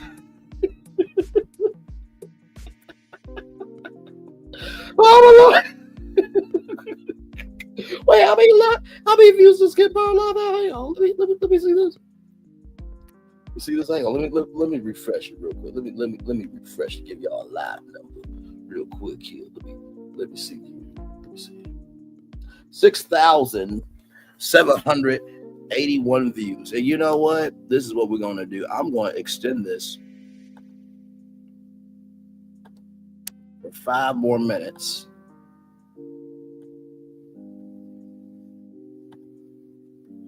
Just so that way everybody can just make it do what it do. Right here. I'm going to just leave it on the chat. That's what I'm going to do. I'm going to leave it on the chat. Let's do that. We're going to leave it on the chat. I'll just leave it on the chat. Just going to leave it on the chat. Just keep playing it there. Yep. I'm just going to leave that on the chat for an extra 5 minutes. You know, I'm just going to leave that there. You know, for all the people screen recording and shit. Y'all screen record that. All the people saying, go bravely. Y'all go ahead and screen record that.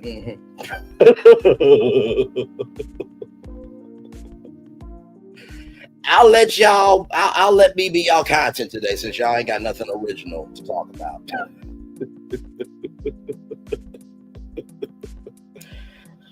Oh, Lord Jesus. I'm going to just leave it on for extra 5 minutes. So that will be to 3:40. Okay. I don't mind. I got nothing but time today. I'm off.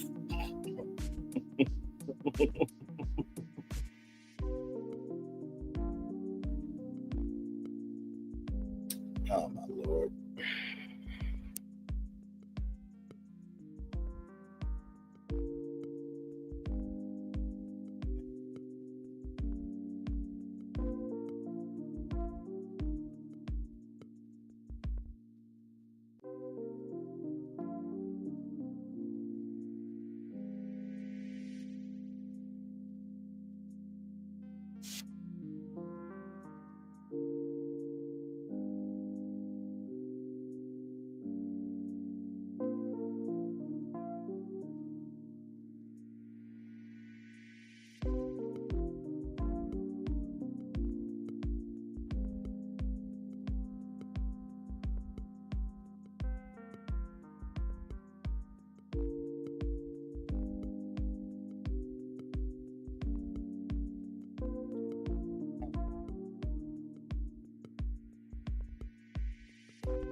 Yep, just chilling for 5 more minutes. Just letting it ride on those comments right there. Yep, just zooming on in there. Yep, right there. Yep, right there. That's what they said. That's what they said. That's what they said.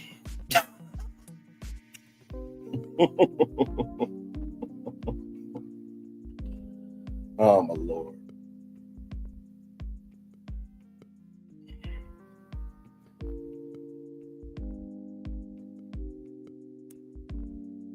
It's almost bourbon time for you. I feel it, my friend. I feel it.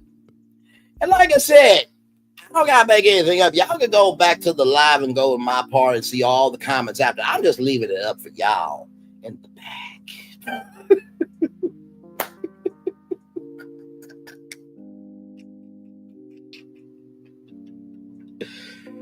my Lord Jesus. Hang on, let me press play. Oh my Lord.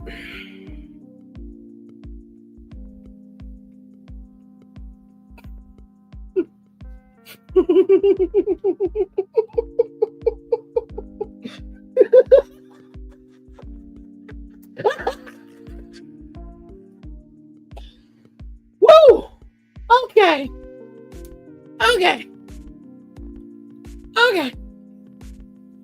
Just let go.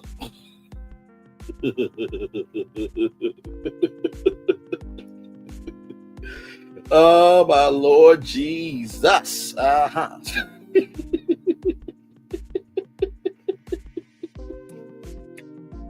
Oh my Lord.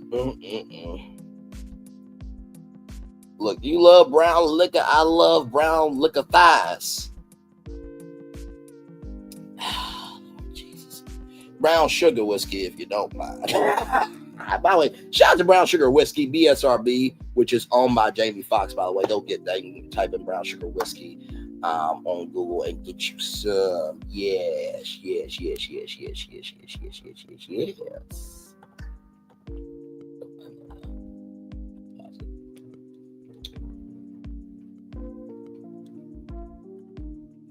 Oh, my Lord.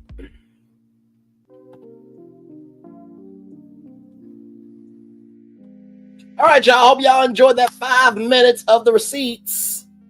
Yeah, I'm serious. Hang on. I'll show this and then I'll really head up. Brown Sugar Whiskey.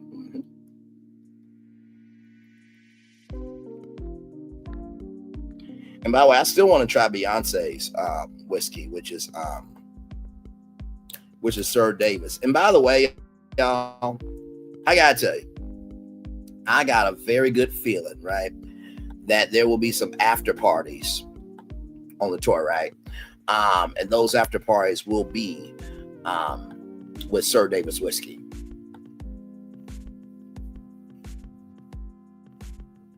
So here it is here.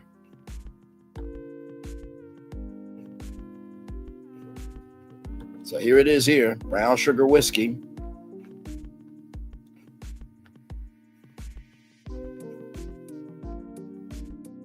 So whiskey with brown sugar, cinnamon, and caramel color there. So that is Brown Sugar Whiskey, owned by Jamie Foxx.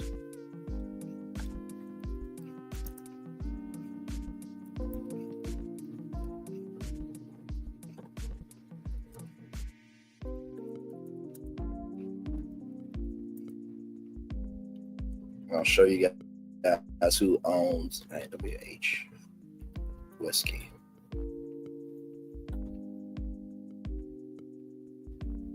Oh, there we go. West Brands. That's what I was looking for. West. See, this is why I say it's important for y'all to know who owns brands, right? So West Brands right here. Brown Sugar Bourbon right here. Our brands: Fletch Sewell Whiskey, Fraser, Aspen Vodka. And then there you go there from Jamie Foxx right there. Now, it used to be owned by another company. And it was called Heritage Distilling. Whoa, hang on. Hang on. So as you can see here, 3 months ago, I Love It in the Winter, Perfect Hot Tide with cinnamon and with honey and cinnamon stick and twisted lemon. Definitely tastes like bourbon, just a milder flavor for mildly sweet finish, perhaps the latest bourbon. You can taste the whiskey. It's sweet without being cloying. Vanillas and brown sugar notes, cinnamon on the finish. Why drink Fireball when this is available? So that was 3 months ago. Like I said, this was Heritage Distilling right here. So this is how I got the whiskey, and I absolutely drunk it and love it. I have not tried the new version yet from Jamie Foxx, but you can buy it. You can buy it now, but there are some states where they limit it. So right here, you can buy it offline, but delivery cannot be arranged to Alaska, Hawaii, Louisiana, Massachusetts, Michigan, Missouri, or Ohio. Now I'm just like, what? First of all, it should be available all across the United States. Why can't y'all do that? Good damn. But anyway, yes, if you you in Louisiana, so you can't get it either. Damn. All right, I'm gonna go enjoy Valentine's Day. One love, much love, all love. Like I said, one more time on the receipts. There they are. Bye, everybody. Bye, bye, bye, bye, bye, bye, bye, bye, bye, bye, bye, bye. Y'all see that, right? On point, Braylon Lee. Yes, Braylon. What's Braylon's page? I need to subscribe right now. Okay, Braylon Lee, you did that with hand clap emojis. Just they said that. They said that. Them right there. They said that. They said that. They said that. All right, y'all. Love y'all. Bye.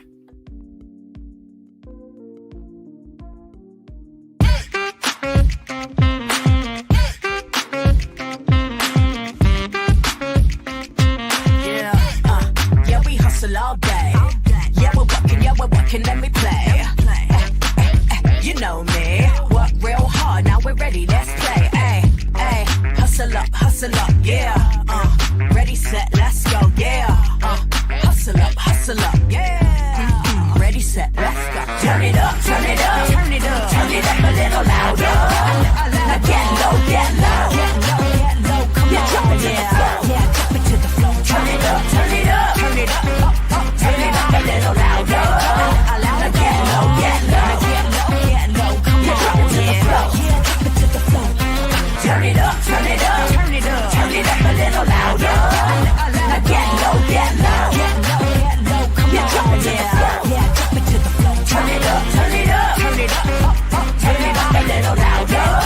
Now get low, come on, drop it to the floor, drop it to the floor. Turn it up, turn it up, turn it up, turn it up a little louder. Things have been a little quiet around here. We've missed the fun, we've missed the excitement, we've missed the entertainment, we've missed the nightlife, but most of all, we've missed you. We're getting ready. Caesar's Rewards. We can't wait to welcome you back.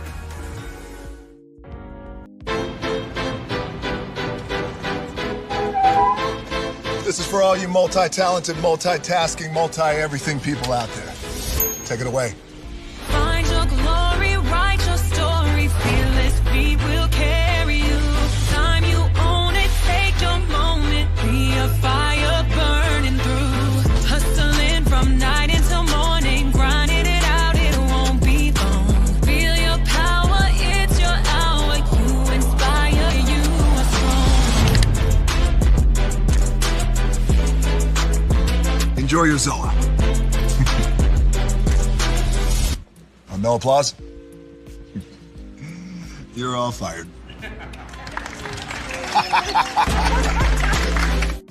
Now that you've reached the stage in your life where quality television is important, Nubian TV is a black network that speaks to your lifestyle.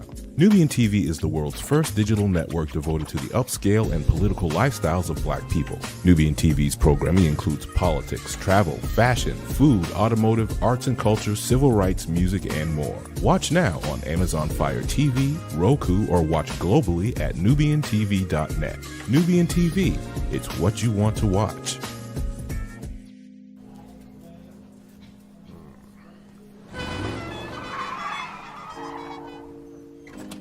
Come with me if you want to live a more delicious life. Oh, maybe we should get in the van. In this world, we don't get to control much. The past, male pattern baldness. What geese? Got one right now. The urge to puff that bubble wrap. But there is one thing we do get to choose every single day: what we eat. Welcome to the Sonic Department of Research and Deliciousment. We have everything you want, didn't know you wanted, and some things you didn't know were possible. Because we believe if you're not having fun, you're not living free.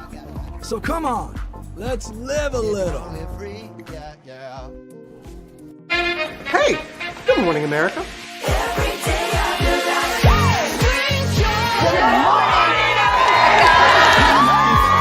morning, America. Good morning, America. Good morning, America. Money. Are you ready? They are ready. Covering the biggest events in the country right now. There's a lot going on here this morning. It's always a good time. That's what the show's about. That's good. Really good. Very good. Coming in hot. Jimmy coming in hot. It's far from elementary. Good morning, America. I'm not going to try to strut like Michael or anything. I have known George a long, long time. Have you ever gotten him to dance? Look at that face.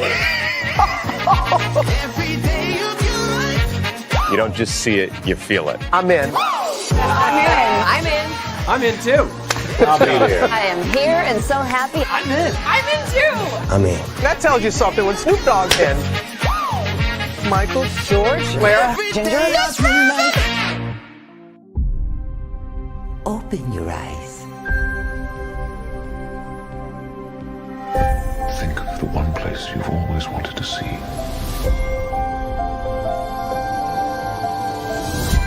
This is where our magic comes from. They say if you dream a thing more than once, Please, please, please. it's sure to come true. Everything you see exists together in the great circle of life. There are stories about what happened. It's true. All of it. In every job that must be done, there is an element of fun. I told you she was tricky. Life is full of possibilities. What do you want to be remembered for? The world is in our hands, and we gotta do something with it. I just want to say a word of thanks to all the artists, the workers, and all of you. The young and the young in heart. You helped make this dream come true.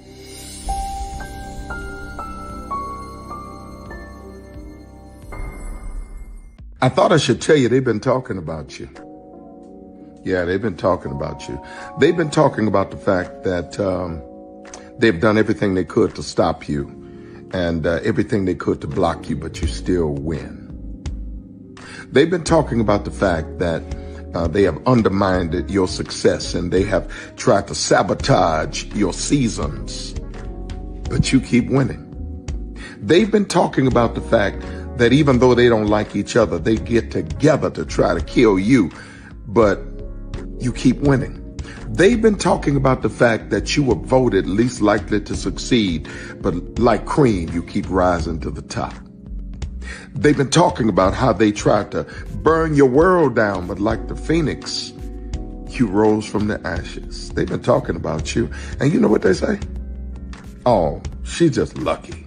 He's just lucky. But no, you ain't lucky. You're anointed.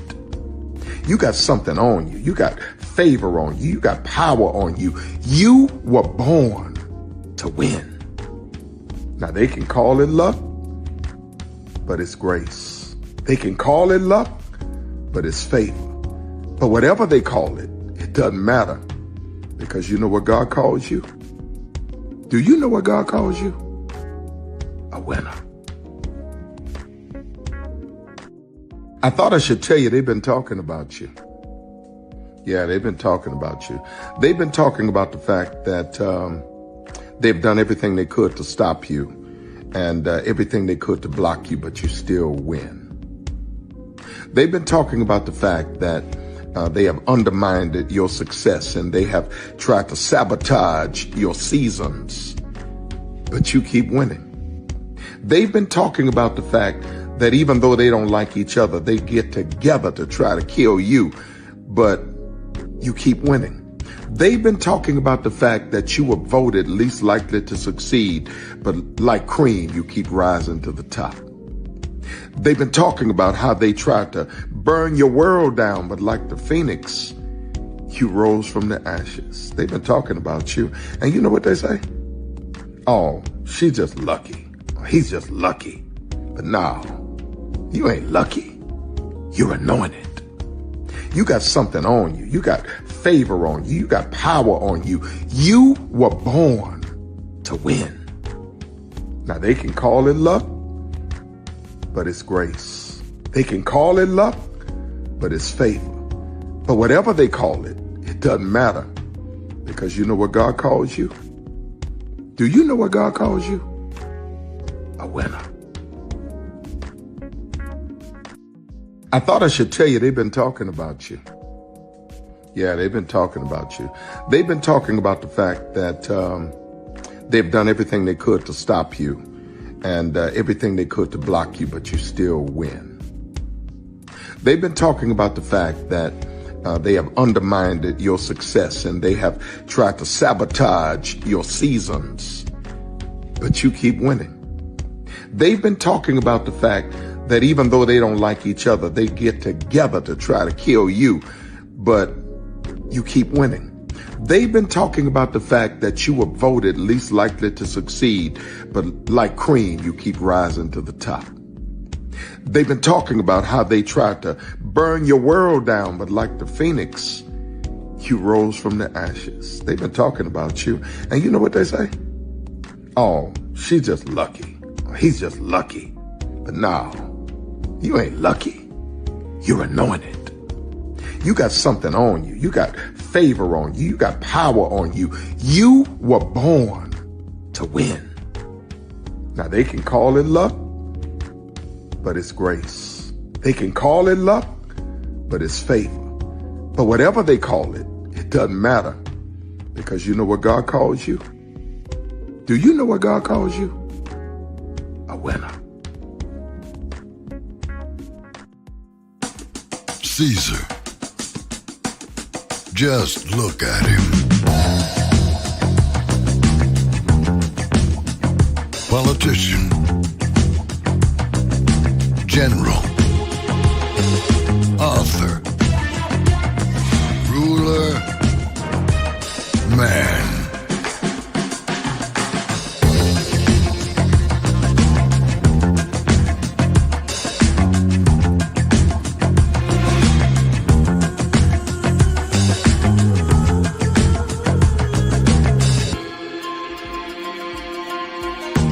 Legend has it, he's not only stared into the belly of the beast,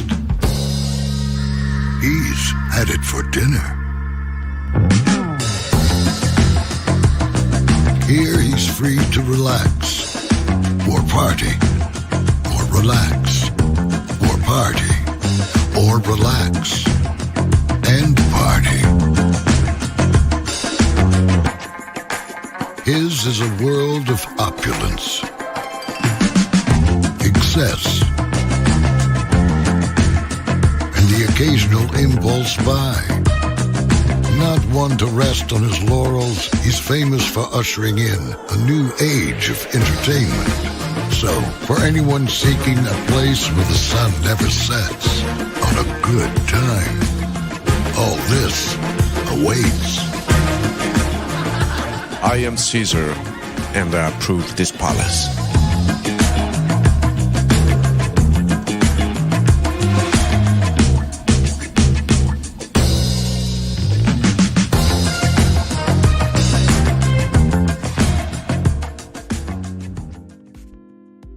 Sorry, folks, there's a breaking development. There's something down on the field. I see that too. What is that? Looks like a koala or a dog or a... They're all out there right now. They're trying to catch it. They're having a real hard time. They've got trash cans. This guy's got no chance. I think they got it. Nope. Now he's gone and driving a cart. Uh-oh, watch out for the goal.